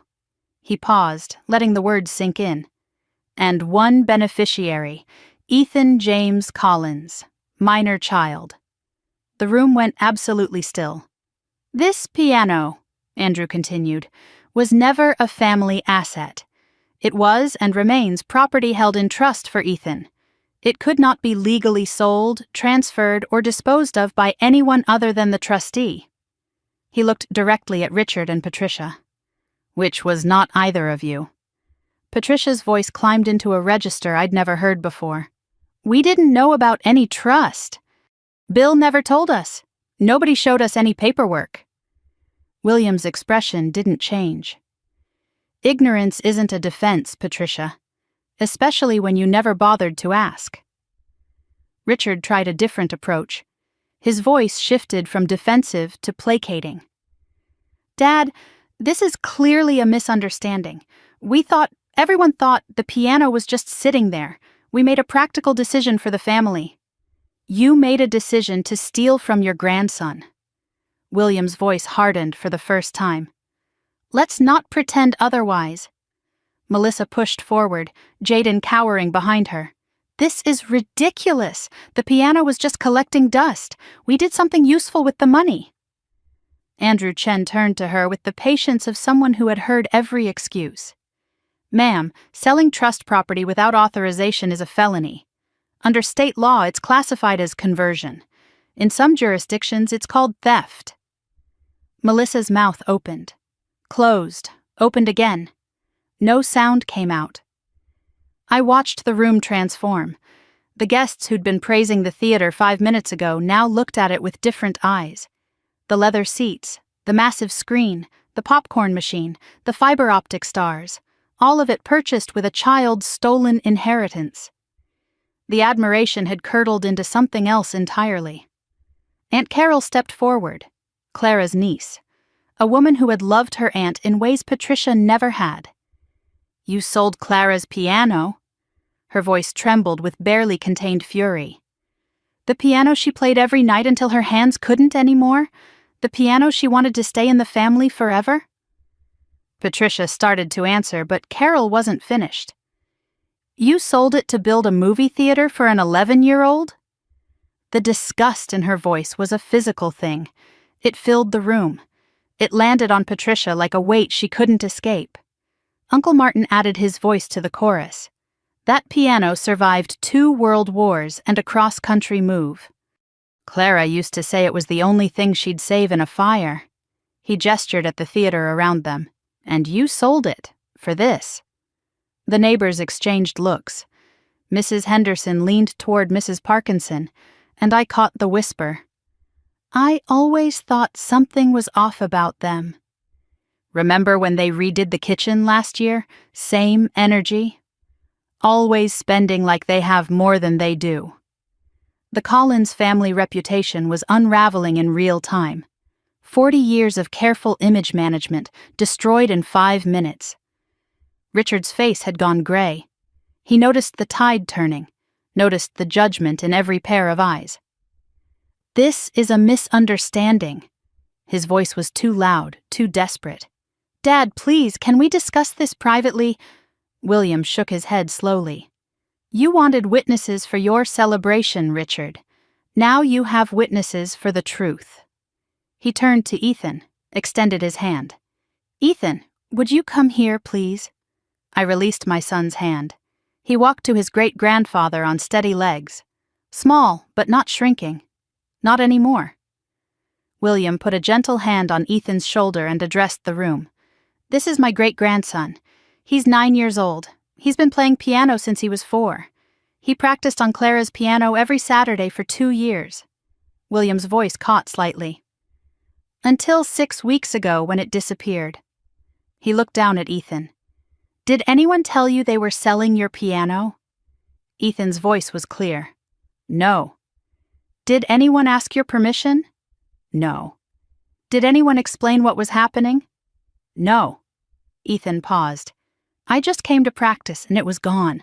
I thought—" His voice wavered for the first time. "I thought you changed your mind about me. I thought I did something wrong." Someone in the crowd made a sound of sympathy. Aunt Carol pressed both hands to her mouth. Even Mrs. Henderson, who barely knew us, looked stricken.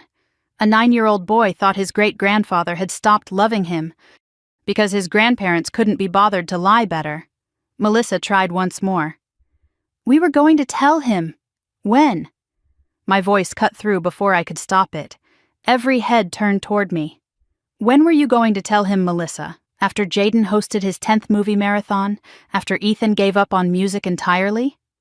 Melissa's face flushed red.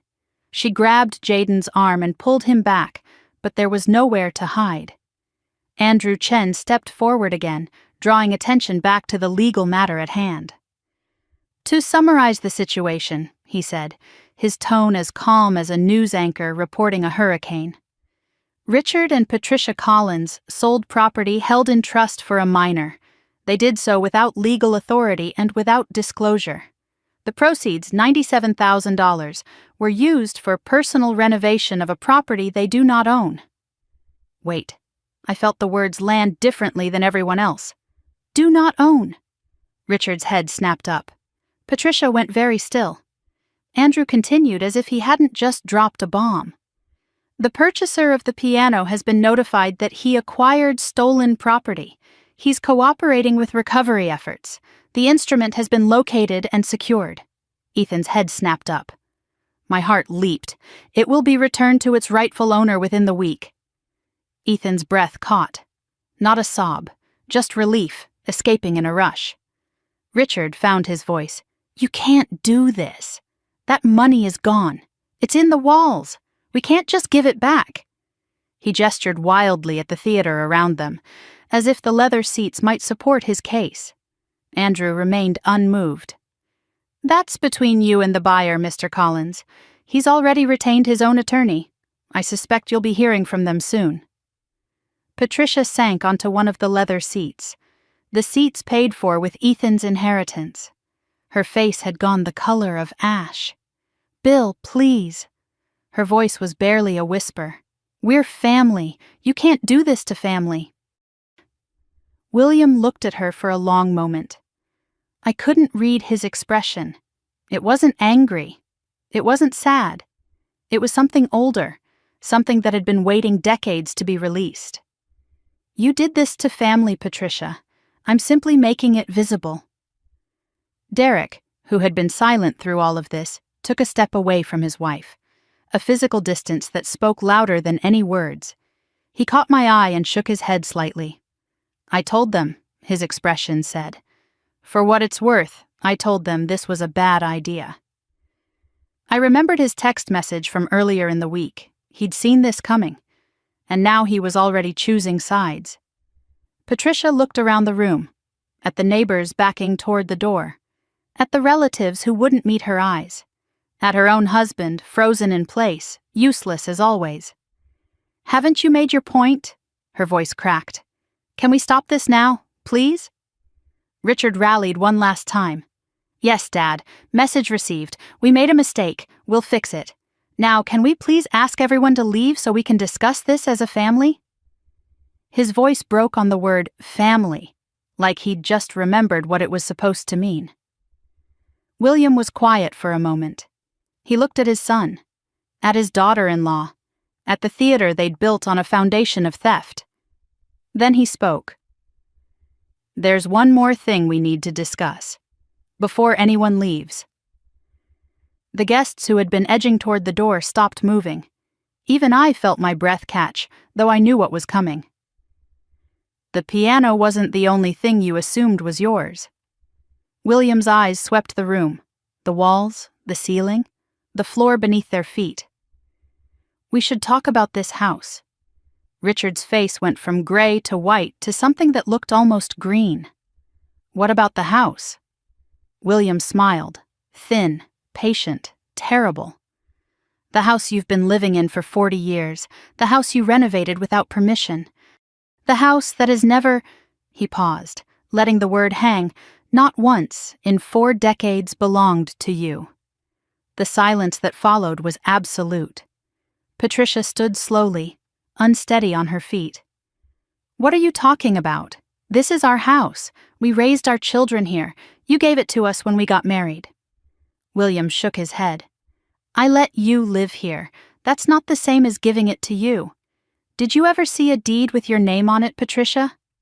Silence. Did you, Richard? In 40 years, did either of you ever actually look at the property records? More silence. Andrew Chen reached into his briefcase and withdrew a second document, older than the first, yellowed with age. This is the original deed for this property, purchased in 1978 by William and Clara Collins. Upon Clara's death, full ownership transferred to William. He looked up. It has never been transferred since. Richard's voice came out as a whisper. Dad, what are you saying? William looked around the room one final time, at the theater built with stolen money, at the guests who were already composing the stories they'd tell tomorrow, at the family that had taken everything and never once said thank you. I'm saying you built a movie theater in my house, with money stolen from my great-grandson. He turned to Andrew. Show them the eviction notice. Andrew Chen reached into the briefcase one final time. The room held its breath. Even the fiber-optic stars seemed to stop twinkling, as if the universe itself was waiting to see what came next. He withdrew a single sheet of paper. Official letterhead. Legal language. A date stamp in the corner. He held it the way a surgeon holds a scalpel. Precise. Deliberate. About to cut deep. Richard took a step forward, hands raised like he could physically stop what was happening. Wait, just wait. Whatever that is, we can discuss it. In private. Dad, please, send everyone home first. His voice cracked on the word home. The irony hung in the air like smoke. William shook his head slowly. No, Richard. You made this a public celebration. You invited these people to admire what you built. They should know the foundation it stands on. He nodded to Andrew. Proceed. Andrew's voice was steady, professional, completely devoid of emotion. This is a formal notice to vacate, addressed to Richard Collins, Patricia Collins, Melissa Collins Warren, and Derek Warren. You have 60 days to vacate the property at this address. The property belongs to William Henry Collins. You are not and have never been legal owners or tenants with protected rights. Patricia made a sound. Not quite a scream, not quite a sob. Something between the two. The sound of a world collapsing inward. 60 days? Her voice climbed into a register I'd never heard before. You're giving us 60 days? William didn't flinch. I'm giving you more than you deserve. Patricia stood, unsteady, swaying slightly like the floor had shifted beneath her feet. Her carefully applied makeup couldn't hide the pallor spreading across her skin. Bill, you can't do this. The words tumbled out desperate and broken. This is my home. I raised my children here. I decorated every room. I planted the garden. I hosted Christmas dinners and birthday parties and— You lived here, William interrupted. His voice was flat, final. At my pleasure. That pleasure has ended. You're lying. Patricia spun toward the guests, desperate for allies who were no longer willing to be found. He's lying. He gave us this house. 40 years ago, when we got married, he gave it to us. William's expression didn't change. I never gave you anything. I let you stay. There's a difference. He paused. Show me a deed with your name on it, Patricia. Show me a single document proving ownership. She couldn't. There wasn't one. Aunt Carol spoke from somewhere behind me. Clara's niece. Her voice was cold with dawning understanding. I always wondered how they afforded this place. Richard was 23 when they moved in. No real job, no savings. She shook her head slowly. I asked Clara once. She changed the subject. Now I understand why. The family mythology was crumbling in real time. 40 years of Richard and Patricia acting like owners. Renovations, parties, holidays, all in a house that had never belonged to them. The kitchen they'd redone last year, the new roof 5 years ago, the theater they'd just built, all improvements to someone else's property, without permission, without acknowledgement, without a single word of gratitude. Patricia's desperation peaked. We have rights. We've lived here for 40 years. Squatters' rights, adverse possession, something. Andrew Chen responded with the patience of someone who had anticipated every argument. Those doctrines don't apply to permissive occupancy, Mrs. Collins. Mr. William Collins has documentation of verbal agreements, utility arrangements, and maintenance communications spanning 4 decades. You were guests who overstayed their welcome, nothing more. Richard grabbed his father's arm, not gently. Dad, think about what you're doing. You're destroying this family. William looked at the hand gripping his sleeve, then at his son's face. The desperation there, the fear, the complete absence of remorse. You destroyed it, Richard. When you sold a child's piano to build yourself a cinema. He pulled his arm free. I'm simply making the destruction visible. Richard tried a different approach. He released William's arm and changed his posture, suddenly smaller, softer. The wounded son rather than the angry patriarch. Dad, I'm sorry. We made a mistake. We should have asked about the piano. We should have talked to you first. The apology that should have come weeks ago. We can work this out. We're family. Family forgives. William studied his son for a long moment. "You're sorry you got caught, Richard. You're sorry there are witnesses, but you're not sorry you did it." "That's not true. If I hadn't found out, you'd be watching a movie right now, eating popcorn with your grandson, while my great-grandson practiced on a rented keyboard in a 2-bedroom apartment." William's voice hardened. "Don't insult me by pretending this is about family." Uncle Martin stepped forward, William's younger brother, a man who had known Richard since birth. "Richard, I've watched you your whole life. I never thought you'd turn out like this." Richard's face twisted. "You don't understand." "I understand perfectly." Martin cut him off. "You took the easy road every chance you got, and when easy wasn't enough, you took from a child." Richard's mask finally cracked.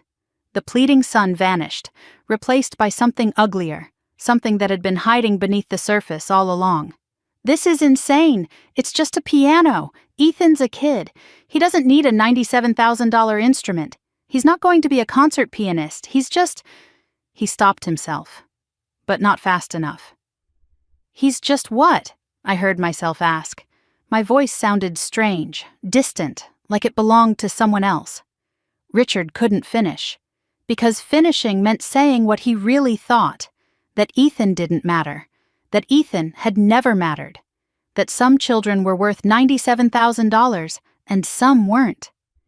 Ethan stepped forward, still holding my hand, but standing taller than I'd ever seen him. "I don't need to be a concert pianist," he said. His voice was quiet but steady. "I just wanted to play. Great-Grandma Clara's piano sounded like home." He looked directly at his grandfather. "Now it sounds like nothing, because you took it." 9 years old, speaking truth to power. Richard had no response. Melissa pushed forward, dragging Jaden with her. "This isn't fair. We didn't make this decision alone. Mom and Dad said it was fine. They said Grandpa wouldn't care." The classic Melissa move. Find someone else to take the fall. "I told Derek it seemed wrong, but Richard said it was handled. Patricia said Grandpa was too old to notice." She was building her defense in real time, positioning herself as a victim.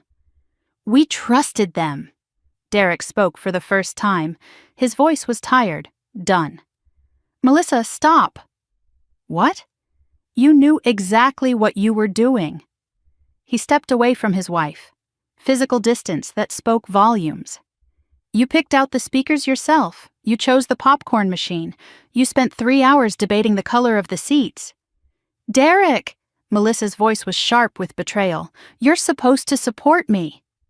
"I did support you, for 15 years. He looked at her like he was seeing something clearly for the first time. "But I won't support this." He turned to William. "I'm sorry, sir. I should have stopped it. I told them it was wrong, but I didn't fight hard enough." He shook his head. "That's on me." William nodded once, acknowledging without forgiving. Jaden, 11 years old and finally understanding that something terrible was happening, looked between his parents. "Mom, did we steal Ethan's piano?" Melissa's face went red. "It's complicated. It's not complicated." Ethan's voice again. Quiet, certain. "You did." Jaden stared at his cousin. 2 boys on opposite sides of a family chasm. One who'd been given everything. One who'd had everything taken. The guests began moving toward the door, the awkward shuffle of people who desperately wanted to be anywhere else. No one wanted to stay for the rest of this. But no one wanted to miss what happened next either. The Henderson family left first, faces carefully neutral. Then the Parkinsons. Then Richard's golf buddies, slipping out without goodbyes. Aunt Carol stopped in front of William. She took his weathered hand in both of hers. "Clara would be proud of you," she said softly. "She always worried about what would happen to her things. Now I know you kept your promise." She kissed his cheek and walked out. Uncle Martin paused by Richard. "You were my favorite nephew once. I don't know who you are now." Richard said nothing. Martin left without looking back. Within 5 minutes the room had emptied. Only family remained, the real family. William, me, Ethan, and the others. Richard, Patricia, Melissa, Derek, Jaden. 2 sides of the same blood. A generation of wrong facing a reckoning. The front door clicked shut on the last guest. The silence that followed was heavier than any argument. 30 witnesses to the Collins family's disgrace. By Monday, the whole neighborhood would know. By Friday, the whole town. Richard's reputation. Patricia's standing. Melissa's social circle. All of it. Gone with the closing of a door. William moved to the front of the theater. Standing where the massive screen still displayed the Collins Cinema logo. The logo that had cost thousands to design. The logo nobody would ever see again. "Now that we can speak privately," he said, "let me be clear about what happens next." Patricia made a small sound. Richard reached for her hand, but she pulled away. "The piano will be returned to Ethan within the week. Andrew has arranged secure storage until transport can be coordinated. It will not come back to this house." William looked at me. "It will go wherever Amanda and Ethan go." Ethan squeezed my hand. "The collector who purchased the piano wants his money back. $97,000. That is your debt, Richard. Yours and Patricia's. I suggest you find a way to pay it." Patricia's voice was barely audible. "We don't have that kind of money." "Then you'd better get creative." Richard tried again. "Dad, be reasonable." "I am being reasonable. Reason says you stole from a child. Reason says you owe restitution." William's voice could have cut glass. "Reason says actions have consequences." He paused. "Which brings us to the house." Patricia made another small sound, like an animal caught in a trap. "You have 60 days to find alternative housing. I will not extend that deadline." William gestured at the theater around them. "Every improvement you've made to this property belongs to me now, including this." Richard's voice was hoarse. "You can't be serious." "I've never been more serious in my life." "But where will we go?" "That's not my concern anymore." Melissa stepped forward, mascara running down her cheeks. "What about us? Derek and I live here too." "Then I suggest you start looking for an apartment." William's gaze moved to Derek. "Unless you've already made other arrangements." Derek's jaw tightened. He didn't answer. He didn't have to. "There is one condition," William continued. "If you leave peacefully, without contest, I won't pursue criminal charges for the piano." Hope flickered across Patricia's face. "But if you fight this, if you drag this into court, if you try to claim rights you don't have?" William nodded toward Andrew. "My attorney has a file that will bury you. Documentation, correspondence, bank records, everything needed to prove you knowingly sold trust property." Andrew patted his briefcase. "It's quite comprehensive." The fight went out of Richard all at once. His shoulders slumped. His face aged 10 years in 10 seconds. Patricia looked around the room. At the theater she'd been so proud of. At the house she'd treated as her own. At the life that was crumbling around her like ash. "Bill." Her voice was barely a whisper. "What about us? What happens to us?" William was quiet for a moment. When he spoke, his voice was softer, but no less final. "You have 60 days. I suggest you use them wisely." Ethan tugged my hand. I looked down at him. "Mom?" His voice was small but steady. "Can I ask Grandpa something?" I nodded. Ethan walked to his great-grandfather, past his grandparents who wouldn't meet his eyes, past his aunt who was crying into her hands, past his cousin who looked lost and scared, to the man who had kept his promises. "Grandpa?" "Yes, Ethan?" "When the piano comes back," he paused, "will you teach me more songs, like you used to, like Great-Grandma Clara taught you?" William's composure cracked for the first time. His eyes glistened. His voice, when it came, was thick with emotion. "I will teach you every song I know, and then we'll learn new ones together." He put a hand on Ethan's shoulder. "Clara would have wanted that. She loved music, and she would have loved you." Ethan hugged him, fierce, tight, a child finally feeling safe. William closed his eyes and held on. Richard watched them. His father, his great-grandson, the relationship he'd tried to destroy, the love he'd sold for $97,000. Too late to matter, but not too late to witness. William released Ethan and stood slowly. He took my son's hand in his. "Amanda, let's go. We don't need to stay here anymore." I nodded, relief flooding through me. "Where are we going?" "My place, for now." He looked around the room one final time. "We have arrangements to discuss, about the future." We walked toward the door, past Richard, frozen in place, past Patricia, collapsed in a leather seat, past Melissa, mascara ruined, still trying to quiet Jaden's questions, past Derek, standing apart, already a stranger to his own family. At the threshold, I paused, turned back one last time. My mother looked up at me. Her eyes were red, pleading. "Amanda, please," her voice broke. "Talk to him. You're the only one he listens to. Please." I considered her face. The woman who had canceled Ethan's birthday for Jaden's soccer game, who had called my son not normal, who had sold his inheritance and built a cinema she would never have invited him to use. "No, Mom," I said quietly. "I'm done translating your failures into his forgiveness." I took Ethan's other hand. "Enjoy your 60 days." We walked out together, William, Ethan, and me. 3 generations leaving a house that had never been a home. The afternoon sun was warm on my face. The air smelled like cut grass and freedom. Behind us, I heard Patricia start to sob. I didn't look back. The morning after the reckoning, I woke to unfamiliar silence. Not the silence of my apartment, with its traffic noise and neighbors' television bleeding through thin walls. This was different, deeper. The silence of a place designed for rest.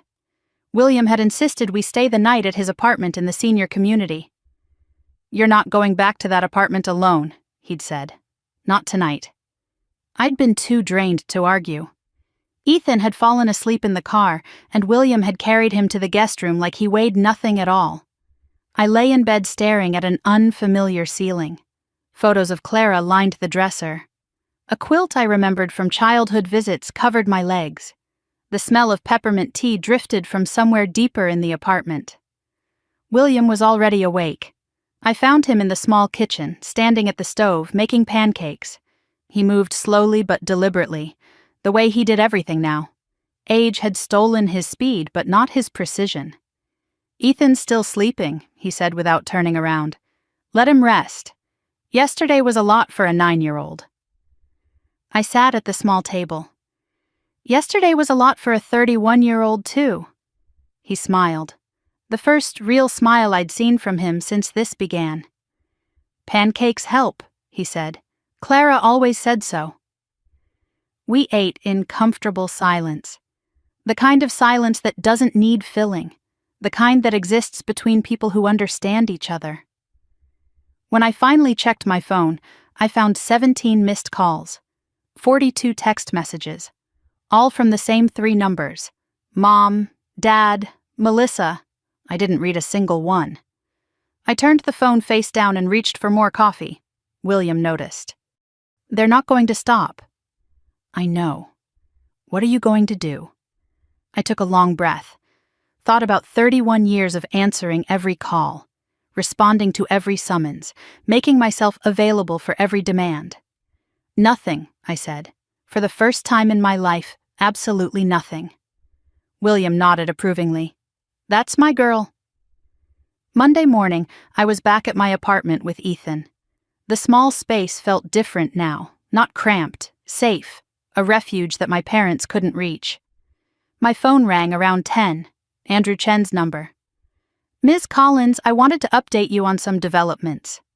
His voice was professionally neutral, but I could hear something beneath it. Satisfaction, maybe. "The collector who purchased the piano has been in contact. His name is Harold Whitmore. He's quite upset." "At us?" "At your parents. He paid $97,000 for what he believed was a legitimate sale. Learning that he purchased stolen property did not sit well with him. I could imagine. He's retained his own attorney. He's demanding full repayment within 30 days. 30 days? I did the math in my head. They don't have that kind of money. No, Andrew agreed. They don't. What happens if they can't pay? Liens against any assets they do own, garnished wages, potentially a civil judgment that follows them for years. Andrew paused. Mr. Whitmore isn't interested in payment plans. He wants his money back, or he wants consequences. I processed this. My parents, who had lived their entire lives as if money would always appear when they needed it, were about to learn what happened when it didn't. What about the piano? Andrew's tone warmed slightly. That's the good news. Mr. Whitmore has agreed to release it back to the trust. He understands Ethan is an innocent party in all this. We're arranging transport now. My heart lifted. When? End of the week. I'll need a delivery address. I'll let you know. I hung up and sat in the quiet of my kitchen. My parents owed $97,000 they didn't have. For a piano they didn't own. To build a theater in a house they couldn't keep. The math of their greed was finally catching up. I felt nothing but grim satisfaction. Tuesday, Patricia's campaign began in earnest. The texts started around noon. A new approach. No longer demanding, now pleading. Amanda, please call me. We need to talk about this as a family. Your father isn't sleeping. His blood pressure is dangerous. You're going to give him a heart attack. I read each message. The manipulation was so familiar I could have written the script myself. Step 1. Appeal to guilt. Your father's health. Step 2. Invoke family. We need to talk as a family. Step 3. Make the victim responsible. You're going to give him a heart attack. 31 years of this. The same playbook, recycled endlessly. I listened to one voicemail. Just one. Patricia's voice was thick with tears, trembling with manufactured despair. How can you do this to us? We're your parents. Everything we did was for the family, for the children. You're tearing us apart over a piano. Over a piano, Amanda. I deleted it before she finished. That evening, Ethan noticed me staring at my phone.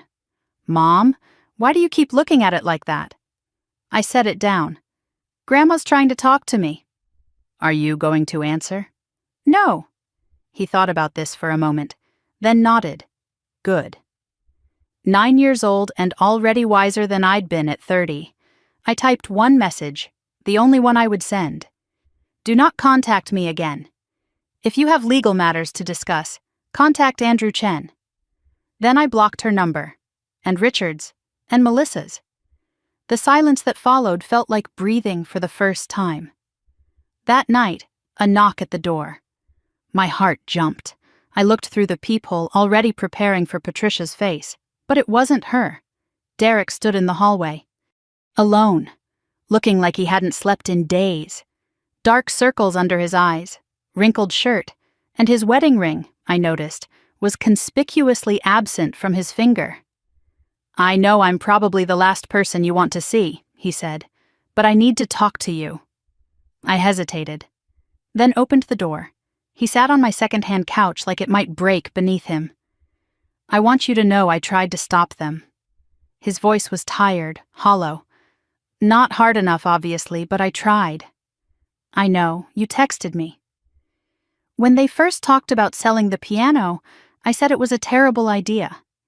Melissa laughed, said I was being dramatic. Richard told me it was none of my business. Patricia said I didn't understand how family worked. He shook his head. Maybe I don't. Why are you here, Derek? He was quiet for a long moment. When he spoke, his voice was barely above a whisper. I'm leaving her. I wasn't surprised. I'd seen him pull away during the confrontation. Seen the distance grow in real time. When? I told her last night. She's staying at your parents' place. A bitter laugh. Fitting, I guess. All of them together in a house they're about to lose. I'm sorry. Don't be. I should have done this years ago. He looked at me directly for the first time. I should have done more for Ethan too. Every time they overlooked him, I noticed. But I didn't say anything. I didn't want to rock the boat. His voice cracked. I was a coward. You're apologizing now, that's something. It's not enough. No, I agreed. But it's a start. He stood to leave, then paused. You should know. They're panicking. Your father called 3 banks yesterday trying to get a loan. All rejected. Your mother's been on the phone with every relative she knows trying to borrow money. He shook his head. No one's returning her calls. Word got out about what happened. The whole town knows. Good. He nodded, unsurprised by my response. One more thing. Jaden asked about Ethan. I stiffened. He wanted to know if Ethan hates him. I thought about my son, the boy who'd been overlooked, dismissed, stolen from, the boy who had every right to hate his cousin. Ethan doesn't hate anyone, I said. He's too good for that. I know. That's why I wanted you to know. Derek moved toward the door. Maybe someday, when this is all over, the boys could... Maybe, I said. But not yet. He left without another word. Wednesday, I needed groceries. A simple errand. Milk and bread. Should have been invisible. But in a small town, nothing stays invisible for long. Mrs. Henderson found me in the dairy aisle. The neighbor from the party, the one who'd witnessed everything. Amanda, she approached with purpose. I've been thinking about you. Here it comes, I thought. The judgment, the gossip, the inevitable whispered condemnation. But she surprised me. I just want you to know, what your parents did was awful. Everyone's talking about it, but not the way you might think. She leaned closer. People are on your side, on Ethan's side. Nobody can believe they sold that child's piano. I didn't know what to say. Thank you. Your grandfather is a good man. Clara was my friend, you know. We had coffee every Tuesday for 15 years. Her eyes softened. She'd be proud of what William did. She always worried about that piano ending up in the wrong hands. I remember Clara being very particular about things. Mrs. Henderson smiled. She was, and she had good reason. She glanced around, then leaned even closer. Between us, your mother called me yesterday. Wanted me to talk sense into Bill. Can you imagine? What did you say? I told her I had nothing to say. She hung up on me. Mrs. Henderson shrugged. Some people never learn. I'm sorry you got stuck with those as parents. I finished my shopping in a daze. Strangers nodded at me in the aisles. Small acknowledgments, silent support. One woman I didn't recognize squeezed my arm as she passed. Good for you, she whispered. Good for your boy. The town had chosen sides, and for once, I was on the winning one. Thursday, Andrew Chen called with news I hadn't expected. Your father was hospitalized yesterday. My stomach dropped, despite everything. What happened? Elevated blood pressure, chest pains. They're running tests. Andrew's voice was carefully neutral. It's not a heart attack, but it's not nothing. What caused it? Apparently, he received the demand letter from Mr. Whitmore's attorney. Full repayment in 30 days or litigation. A pause. He collapsed while reading it. I closed my eyes. Searched for the guilt I was supposed to feel. Found only emptiness. Is he going to be okay? Physically, the doctors are optimistic, but the stress isn't going anywhere. I thought about my father, the man who'd sold my son's inheritance without a second thought, who'd built a cinema while Ethan cried in an empty room, who'd told me I was being dramatic for caring about a child's broken heart. Now his own heart was paying the price. Karma, maybe, or just cause and effect. Should I visit him? Andrew was quiet for a moment. That's not a legal question, Ms. Collins. I know, I'm asking as a human being. Then I'd say do what gives you peace, nothing more. I already knew the answer. There would be no visit, no bedside reconciliation, no deathbed forgiveness. Some bridges, once burned, stay burned. That evening, Patricia called from a new number. I answered before I realized my mistake. Your father is in the hospital and you won't even visit? Her voice was sharp with accusation. What kind of daughter are you? I let the words wash over me, felt them try to find purchase, felt them slide away. The kind you raised, I said. I hung up and blocked the new number too. Friday morning, the truck arrived. I'd taken the day off from job hunting. Some things were more important than resumes. At 10 a.m. exactly, a white delivery vehicle pulled into the apartment complex. 2 men in professional uniforms climbed out, followed by a third figure I recognized. Andrew Chen, briefcase in hand, smiled when he saw me. Ethan had been awake since 6, unable to sleep.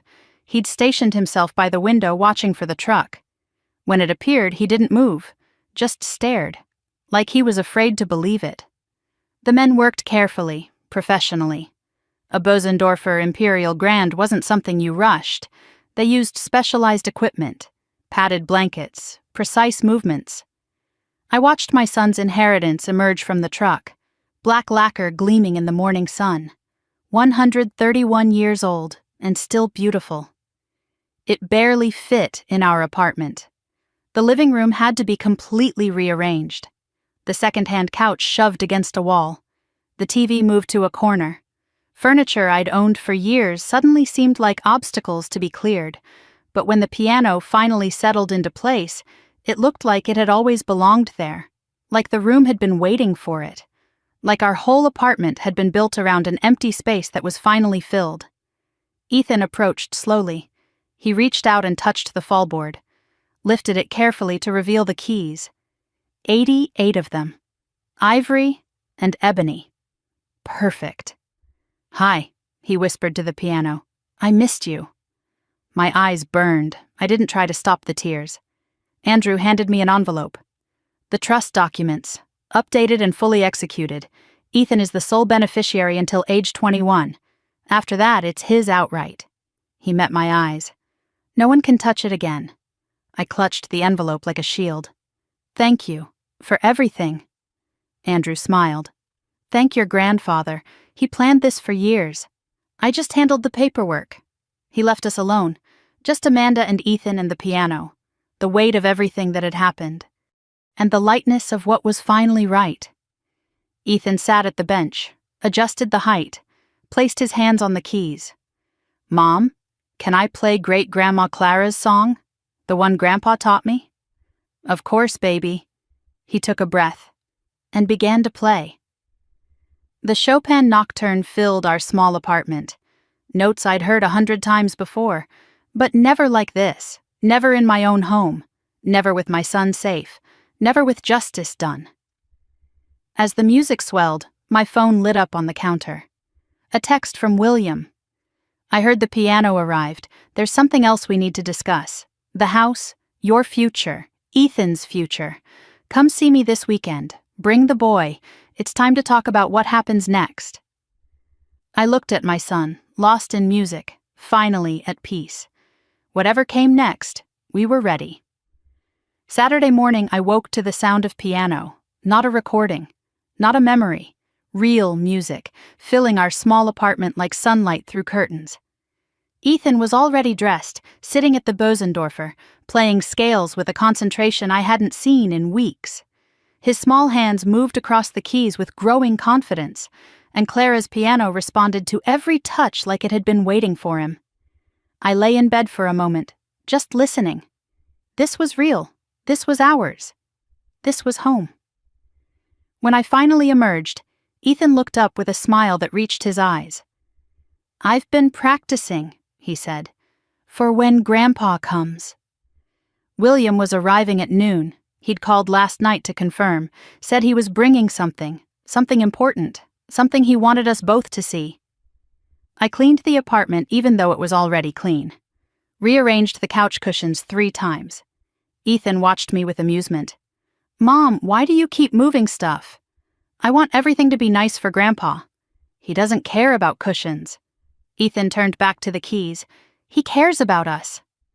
9 years old, and still the wisest person I knew. At noon exactly, there was a knock at the door. William was never late. It was one of his many Clara-isms, as he called them. She'd believed punctuality was a form of respect. I opened the door to find him holding a cardboard box, not large but clearly precious. He cradled it against his chest like it contained something fragile. "I brought something," he said. "May I come in?" Ethan was already at the door. "Grandpa?" The hug was long and tight and necessary. William held my son with one arm, the box secure in the other, and I watched 2 generations of my family embrace like they were the only people in the world. When they finally separated, William walked toward the piano. He set the box on a side table and ran his hand along the lacquered surface of the Bösendorfer. "Hello, old friend," he murmured. "It's been a while since I've seen you somewhere safe." He turned to me. "Thank you for giving it a home." "It was always Ethan's. We just didn't know how to fight for it." "You learned." His eyes were warm. "That's what matters." I noticed the box again. Old, worn at the corners. A name written on the side in faded marker. Clara's things. Whatever was in that box was part of today's conversation. I could wait. I'd learned patience. Ethan tugged at William's sleeve. "Grandpa, will you listen? I've been practicing. In my head mostly, while the piano was gone. But now I can really play." William settled into the second-hand armchair I'd positioned near the piano. It looked shabby next to the magnificent instrument, but he didn't seem to notice. "I've been waiting to hear this for weeks," he said. Ethan sat at the bench, adjusted his posture the way William had taught him, took a breath, and began to play. The Chopin Nocturne, the same piece, the one Clara taught William 60 years ago, the one William taught Ethan 2 years ago. 3 generations connected by these notes, these rhythms, this music that had survived everything. Ethan's small hands moved with surprising confidence. Not perfect, but real, present, alive. I watched his face transform as he played, concentration giving way to something deeper. Joy, maybe. Peace. The Bösendorfer had a voice I'd forgotten, rich, deep, resonant. In our small apartment, it seemed almost too much, too beautiful for such a humble space. But then it settled into the walls, the furniture, the air itself, like it was teaching our home how to hold it. When the last note faded, silence filled the room. The good kind, the kind that means something is complete. William's eyes were wet. "Clara would be so proud of you," he said. Ethan's voice was small. "You really think so?" "I know so. She's probably up there right now bragging to everyone who'll listen." Ethan laughed, bright, unguarded, healed. I pressed a hand to my chest. This was what I'd been fighting for, this exact moment. William wiped his eyes and reached for the cardboard box. "I brought this because I want you both to understand something. About Clara, about the piano, about what family is supposed to mean." He opened the flaps carefully, revealing contents I couldn't quite see from where I stood. "These are things I've never shown anyone, not even your grandmother, Amanda, not even Richard." He looked at me, then at Ethan. "It's time you knew the whole story." He reached into the box and withdrew a black and white photograph. A young woman at a piano. Not the Bösendorfer, something simpler, but her posture, her focus, her obvious love for the instrument, those were unmistakable. "This was Clara in 1950, William said. "She was 17. Her family didn't have money for lessons, so she taught herself. By the time I met her, she played better than anyone I'd ever heard." He handed the photo to Ethan, who studied it with reverence. "I fell in love with her while she played," William continued. "I was too nervous to talk to her at parties. But when she sat at a piano, I could listen for hours. She noticed eventually. Said I was the only one who really heard her." Another photograph emerged from the box. William and Clara on their wedding day, standing beside the Bösendorfer, young and hopeful and completely unaware of what their family would become. Her parents couldn't afford a dowry, so her grandmother sold everything she had, jewelry, furniture, even her own piano. William's voice grew thick, and she bought this, an 1893 Imperial Grand. Said Clara deserved an instrument worthy of her gift. Ethan traced the edge of the photograph with his finger. It's the same piano. The same one you're sitting at right now. William smiled. 131 years old. Survived 2 world wars and a cross-country move. Survived your grandparents, too. He was quiet for a moment. When he spoke again, his voice was softer. When Clara's grandmother died, Clara made me promise. The piano would only go to someone who would love it, really love it, not keep it as decoration, not sell it for profit. Someone who would hear it the way I heard Clara. Did you know who that would be? Ethan asked. Not for years. I watched. I waited. Your father never showed interest. William glanced at me. Patricia wanted us to sell it early on, said it was wasted space. Of course she had. Then Ethan was born, William continued, and then this one came along. He ruffled Ethan's hair. 3 years old, first time at our house. Clara had passed by then, but the piano was still there. I remember, Ethan said quietly. Sort of. You walked right up to it, pressed one key, and listened. William's eyes grew distant. Most children bang on the keys, make noise, but you listened, waited for the note to fade completely before pressing another. He looked at my son with something like wonder. That's when I knew. Clara would have chosen you too. Ethan looked up from the wedding photograph. Grandpa, was great-grandma Clara like me? William tilted his head. What do you mean? Was she quiet? Did people not notice her? William's expression shifted. Something between sadness and recognition. Yes, Ethan. She was exactly like you, quiet, overlooked. People underestimated her because she didn't make noise. He reached over and squeezed Ethan's shoulder. And just like you, she deserved to be heard. He reached into the box again and withdrew a bundle of envelopes tied with ribbon. Old paper, faded ink, Clara's handwriting on each one. She wrote me letters, even after we were married. She said some things were easier to write than say. He selected one envelope carefully. I'd like to read one to you, if that's okay. Ethan and I both nodded. William unfolded the letter, yellowed with age, fragile as memory. He cleared his throat and began to read. My dearest William, some days I worry that the piano will outlive everyone who understands it, that someday it will end up in the home of people who see only its price, not its soul. But then I watch you listen when I play, and I remember. There will always be someone who hears. Our job is to make sure the piano finds them. Promise me you'll protect it. Promise me you'll wait. The right person will come. You'll know them when you see them. Love always, Clara.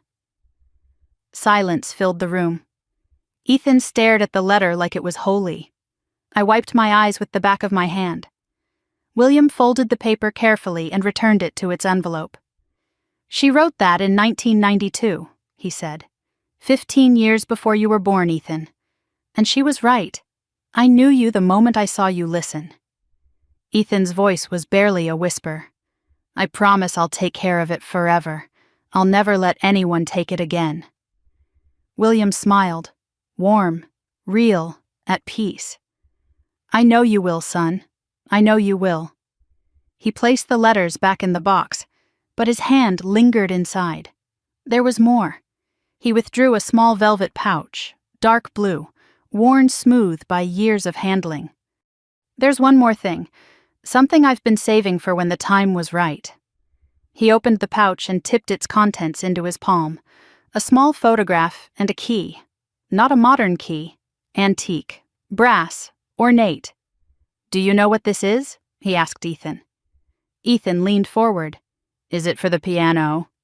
Smart boy. This is the original key to the Bosendorfer. It locks the fall board, protects the keys from dust and damage. William turned the key in his fingers. Clara's grandmother gave it to her on her wedding day. Clara gave it to me when she died. He placed the key in Ethan's palm. And now I'm giving it to you. Ethan held it like it might shatter. But what if I lose it? You won't, William's voice was firm. You know its value now. Not the money, the meaning. That's what makes you different from them. He handed me the photograph from the pouch. A young Clara, maybe 20, sitting at the Bosendorfer. Her face turned toward the camera, smiling like she had a secret. I took that on our first anniversary, William said. I want you to keep it. Somewhere you can see it. So Ethan always knows who loved that piano first. I clutched the photograph to my chest. I'll frame it. Put it right beside the piano. Clara can watch over him while he plays. William's voice cracked slightly. She'd like that. She always said music needed witnesses. Ethan examined the key, then walked to the piano. He found the small lock on the fallboard, inserted the key and turned it carefully. Click. The fallboard locked. There, he said quietly. Now it's safe. He unlocked it again, lifted the cover, touched the keys. And now it's ready. We sat together after that, tea cooling in our cups, Ethan playing softly in the background. William's expression shifted from warm to serious.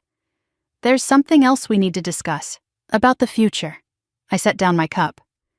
The house? He nodded. The house now belongs to me, legally, officially. And Richard and Patricia have to leave in 6 weeks. He paused. But that raises a question. What happens to the house after? After?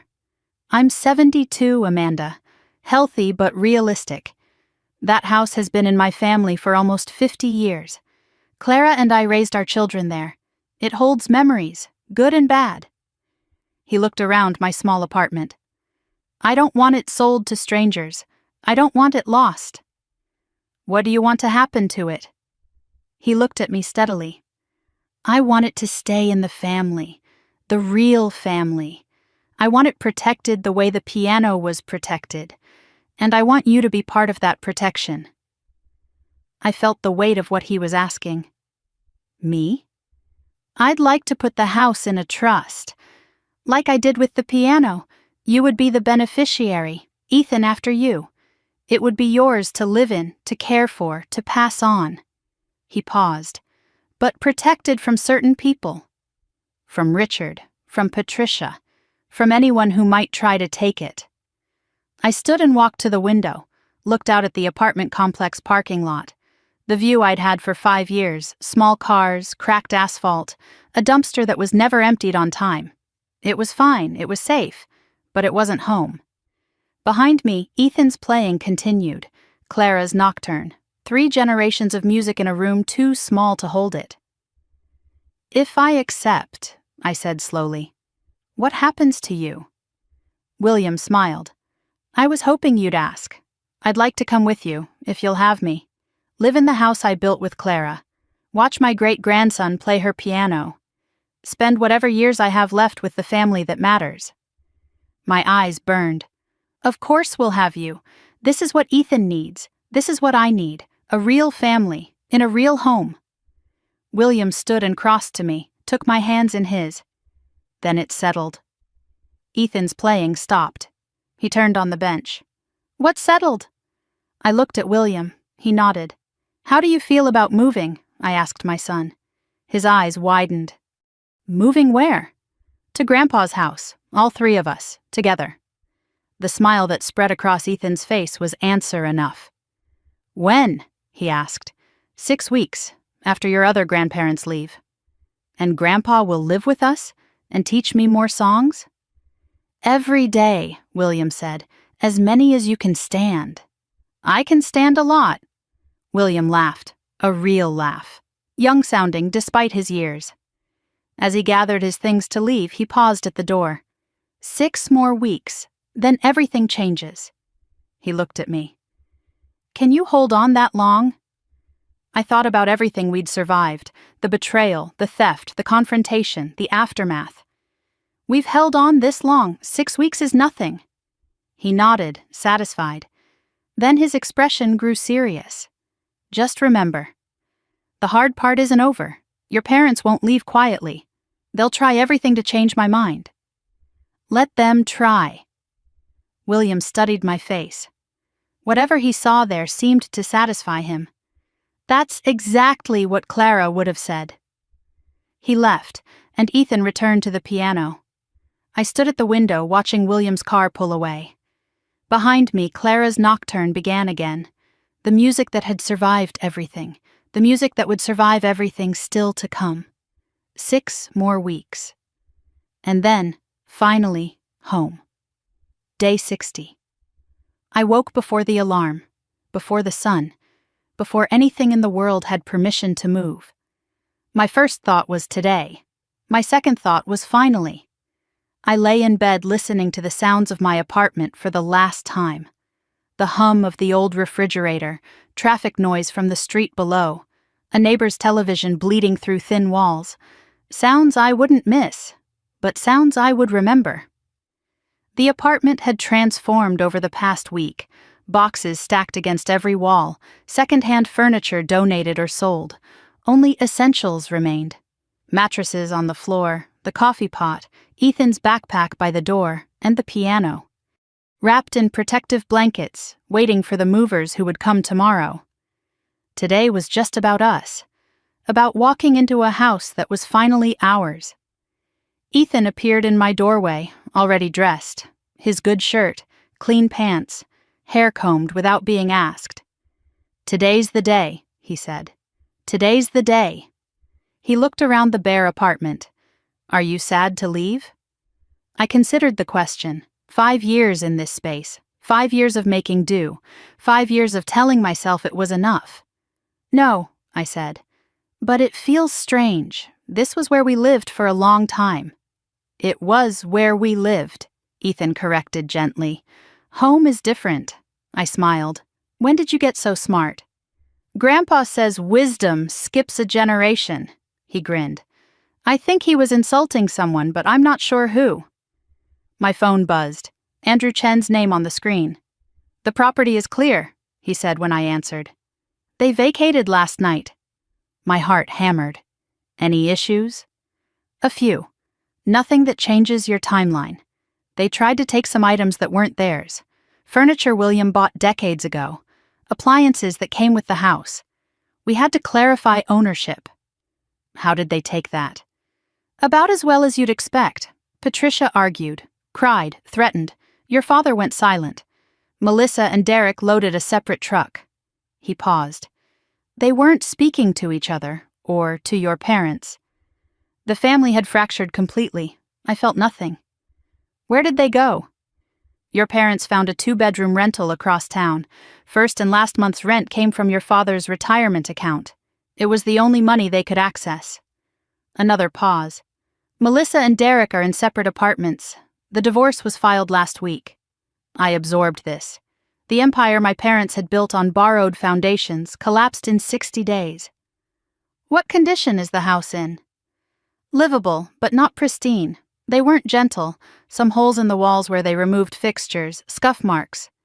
"Minor damage." Andrew's voice remained neutral. "Nothing structural, mostly spite. William has contractors scheduled for next week." "And the theater?" "Still intact. The equipment was too integrated to remove without destruction. The screen, speakers, seats, all still there." He cleared his throat. "William said you'd know what to do with it." I did know. I'd been thinking about it for weeks. "One more thing," Andrew said. "Patricia left a letter, addressed to you. It was on the kitchen counter." My stomach tightened. "What does it say?" "I didn't read it. Would you like me to?" "No, I'll handle it myself." I wasn't afraid of my mother's words anymore, but I wasn't eager to hear them either. At noon, Ethan and I arrived at Andrew's office. William was already there, sitting in the waiting room. He looked tired but peaceful, the look of a man who had finally set down a weight he'd been carrying for decades. "Are you ready?" he asked. "More than ready." Andrew produced a set of keys, 3 of them, on a simple ring. Front door, back door, garage. The property is officially in the Clara Collins Family Trust. Amanda Collins is named as primary beneficiary and resident trustee. Ethan Collins is the successor beneficiary. He met my eyes. No one else has any legal claim. Ever. I took the keys. They were heavier than I expected. Or maybe that was just the weight of what they represented. Andrew also handed me an envelope, Patricia's handwriting on the front. Just my name, no dear, no love. You don't have to read it, William said gently. I know, but I will. I opened it right there, in Andrew's office, witness to whatever poison my mother had left behind. Her words were exactly what I expected. I hope you're satisfied now.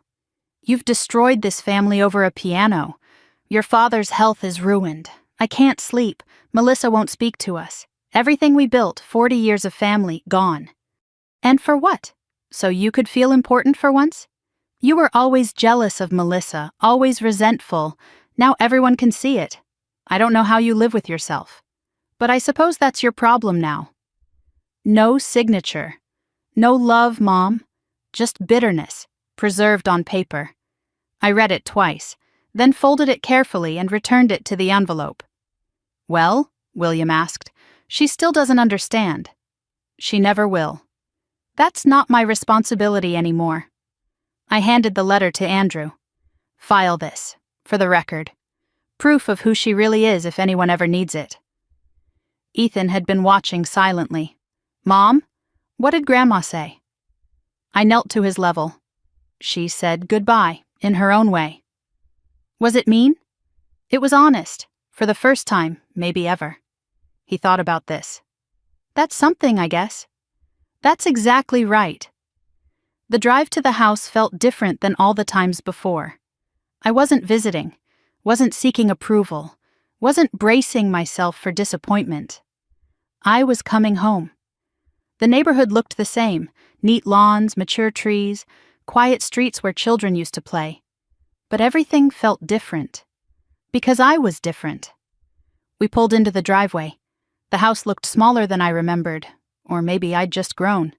No construction trucks, no party decorations, no cars lining the street, just a house. My house. Our house. Ethan pressed his face to the window. It's big. Big enough for 3 generations, William said from the back seat. We walked to the front door together. I held the keys. My hand trembled slightly. You should do it, I said to William. This was your home first, he shook his head. It was Clara's home, then ours. Now it's yours. He gestured toward the door. You should be the one to open it. The key slid in smoothly. The lock clicked. The door swung open. Inside, empty rooms, bare walls. The smell of fresh paint where the contractors had already started repairs. But beneath the emptiness, the bones of the house remained. Strong, steady, waiting.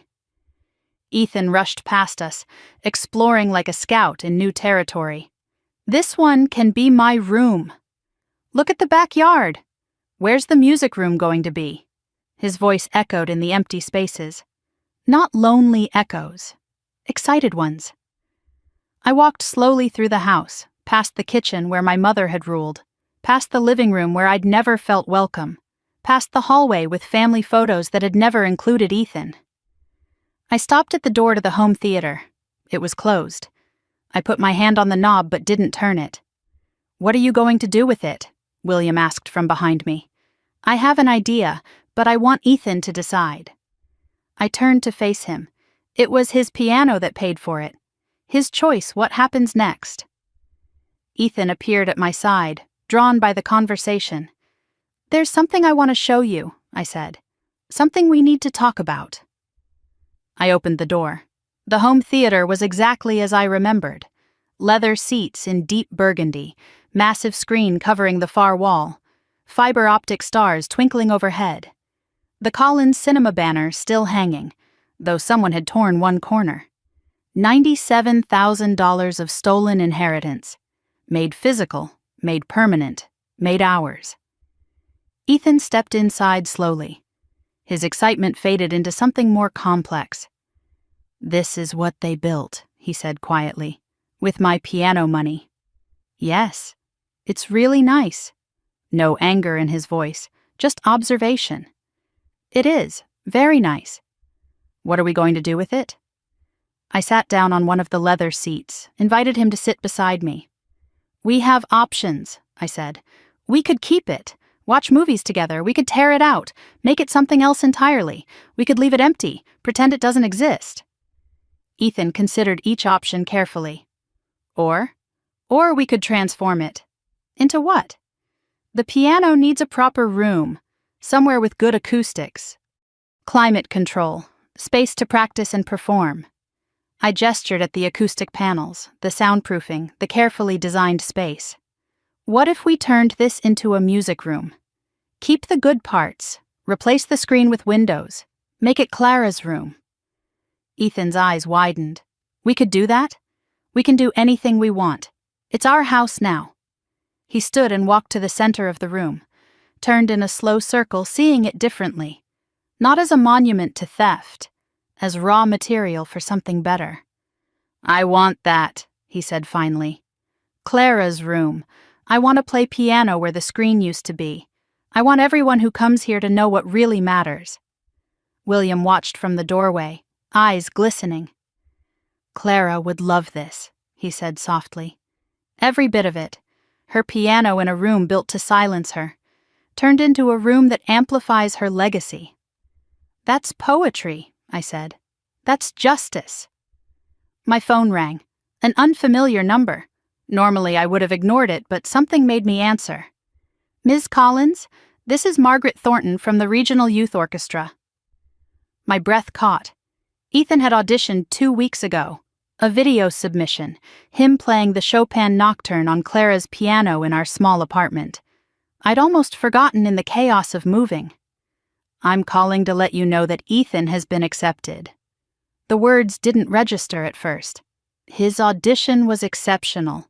The panel was very impressed. We'd like to offer him a seat in our junior program. Rehearsals begin next month. I couldn't speak, couldn't breathe. Ms. Collins? Are you there? Yes, I'm here, thank you so much. I hung up and found Ethan watching me, his face cautious. What's wrong? Nothing's wrong. Everything's right. I pulled him into my arms. You got into the orchestra. For a moment he didn't move, then his whole body relaxed, and something that had been held tight for months finally released. Really? They said your audition was exceptional. They want you to start next month. He hugged me back fiercely. I did it. I really did it. You did it, baby. All by yourself.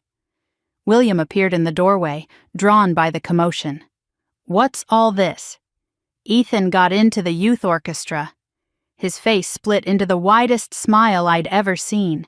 Clara's great-great-grandson, in a real orchestra. She's definitely bragging up there now. Bragging so loud even the angels are tired of it. That evening, we sat on the floor of the empty living room, takeout containers between us, the house settling around us, making space for its new family. William set down his chopsticks. There's something I've been meaning to ask. I mentioned it before, but things were uncertain then. They're not uncertain now. I waited. I've been in that senior community for almost a year. It's fine, clean, safe, professional. He looked around the empty room. But it's not home. This is home. Or it was once. I'd like it to be home again. Grandpa, we've already discussed this. You're welcome here. I know, but I wanted to ask properly. In this house, where Clara and I started. His voice grew thick. I want to end here too, with family who actually wants me. I reached over and took his weathered hand. This house is as much yours as it is ours. You don't have to ask. You never did. Ethan spoke up from his spot on the floor. Plus, you promised to teach me more songs. You can't do that from the senior place. We need you here. The piano needs you too. William laughed. Well, if the piano needs me, I suppose I have no choice. I looked at them both, my son and my grandfather, two people who had been overlooked by the same family, finding each other in the wreckage. When can you move in? William grinned. How does tomorrow sound? Tomorrow sounds perfect. Later that night, after Ethan had fallen asleep in his new room on a mattress on the floor, after William had returned to his apartment to pack, I walked through the empty house alone. My footsteps echoed on the hardwood floors. I touched the walls, the door frames, the windows. This was real. This was mine. I'd fought for it, bled for it, lost my old family for it, and gained something better. I paused at the theater door. Soon it would be Clara's room, a music room built from the bones of Betrayal. Ethan would play there, William would listen, and Clara's piano would finally be where it belonged. My phone lit up with a message from the orchestra. Ethan's first performance is scheduled for 6 months from now. Families are encouraged to attend. I smiled in the darkness. 6 months. By then, the house would be complete. The music room finished. My son would take the stage with Clara's blessing and William's teaching, and for the first time in 3 generations, a Collins would perform for a family that actually showed up. I walked back to my room and lay down on the mattress, listening to the silence of my new home. Tomorrow, William would arrive with his boxes and his memories and his lifetime of love for a woman who had wanted only one thing, for her piano to find someone who would hear it. Tomorrow, a new life would begin. I closed my eyes, and for the first time in months, I slept without dreaming. 6 months can change everything. 6 months can heal wounds you thought would never close. 6 months can turn a house into a home and strangers into family and silence into music. I woke to the sound of piano, the way I did every morning now.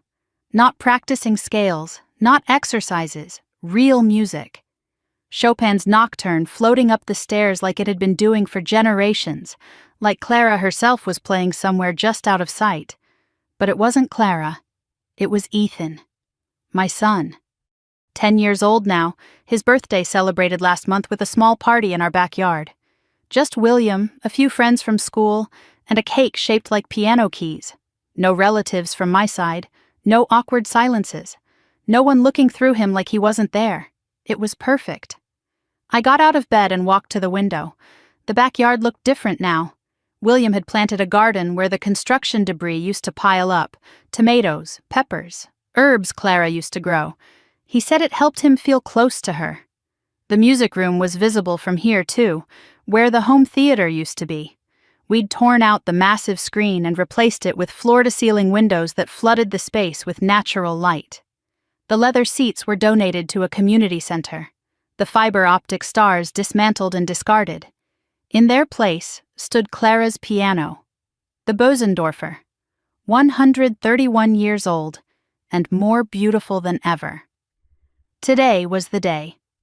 Ethan's first performance with the Regional Youth Orchestra.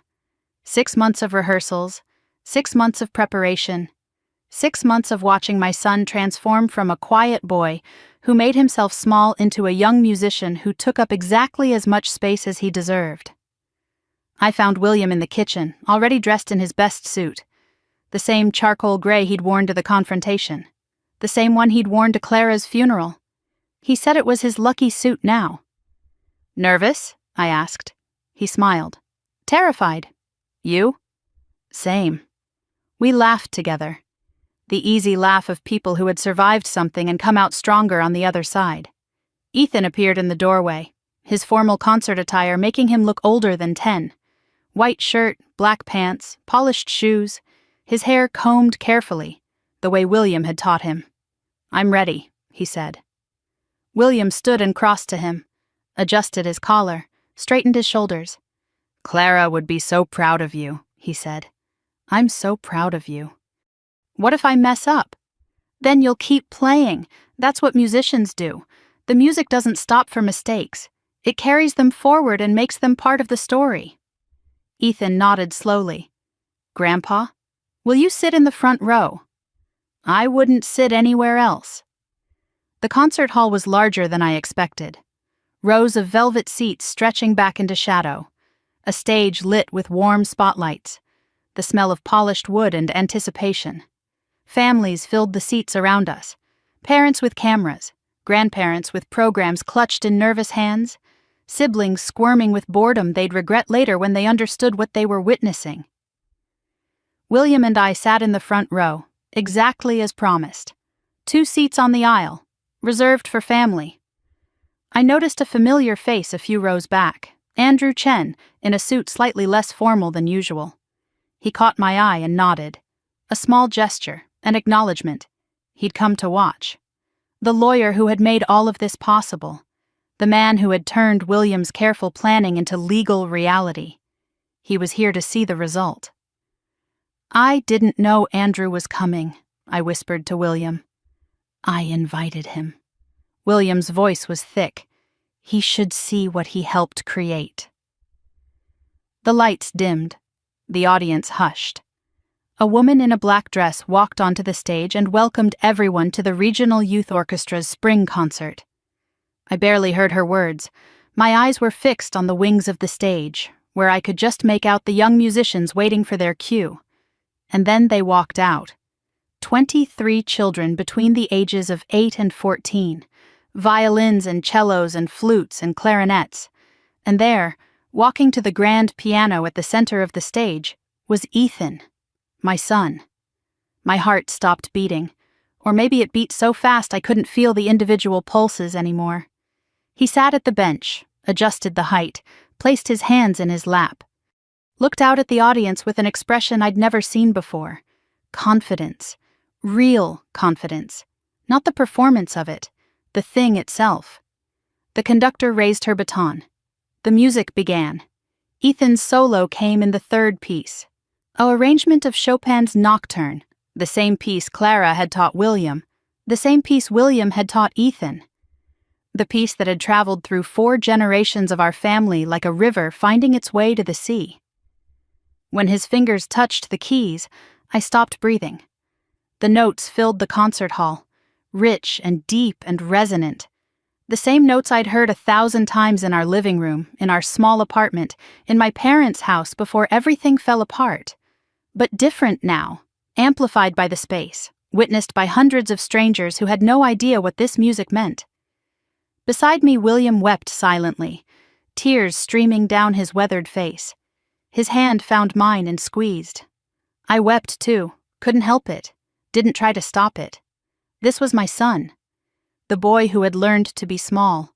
The boy who had blamed himself for being robbed.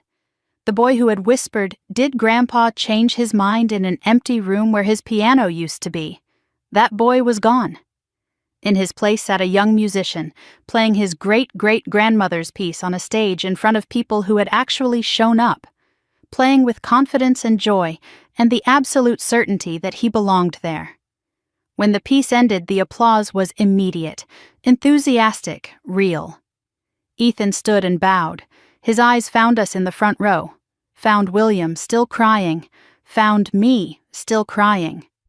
He smiled, the biggest smile I'd ever seen on his face. And then he did something unexpected. He walked to the microphone at the edge of the stage. The conductor looked surprised, but didn't stop him. "I want to thank someone," Ethan said. His voice was clear and steady. "My great-grandfather William, he taught me this piece, and he taught me something else too." The audience was silent, waiting. "He taught me that family isn't about blood, it's about who shows up, who listens, who fights for you when you can't fight for yourself." I pressed my hand to my mouth. This piece was written by Chopin, but in my family we call it Clara's song, because my great-great-grandmother played it every night for 60 years, and now I get to play it too. Ethan looked directly at William. "Thank you, Grandpa, for everything." The applause that followed was thunderous. Standing ovation. From strangers who had just learned something true about love and family and what it means to show up. William stood too, raised his hand to his great-grandson. A salute between generations. I stood beside him, crying too hard to clap, but clapping anyway. After the concert, we found Ethan backstage. He was surrounded by other young musicians, all of them buzzing with post-performance energy. But when he saw us, he broke away and ran. I caught him in my arms and held him tight. "You were amazing," I said into his hair. "So amazing. I didn't mess up, not once. You were perfect." William joined the embrace. 3 generations holding each other in the wings of a concert hall, surrounded by music stands and instrument cases and the lingering echo of Chopin. Andrew Chen appeared at the edge of our circle. Ethan looked up and recognized him. "Mr. Chen, you came!" I wouldn't have missed it.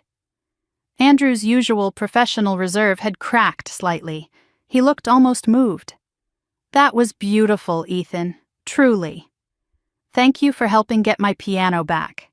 "Thank your grandfather. I just did the paperwork." William shook Andrew's hand. "Stay for dinner? Amanda's cooking." Andrew hesitated, then smiled. "I'd like that." We drove home as the sun was setting, golden light streaming through the windows. Ethan in the back seat, still in his concert clothes, humming the nocturne under his breath. When we pulled into the driveway, I noticed something in the mailbox. An envelope, cream-colored, familiar handwriting. Patricia. I pulled it out and looked at it for a long moment. My mother's handwriting, my name on the front. No return address, but I knew. "What is it?" William asked. "A card, from my mother." "Are you going to open it?" I thought about it. Turned the envelope over in my hands. Felt the weight of whatever words she'd chosen to send. Then I walked to the trash can by the garage and dropped it in. Unopened, unread, irrelevant. "Some messages don't need to be received," I said. William nodded slowly. "Clara would approve." Inside, the house was warm and welcoming.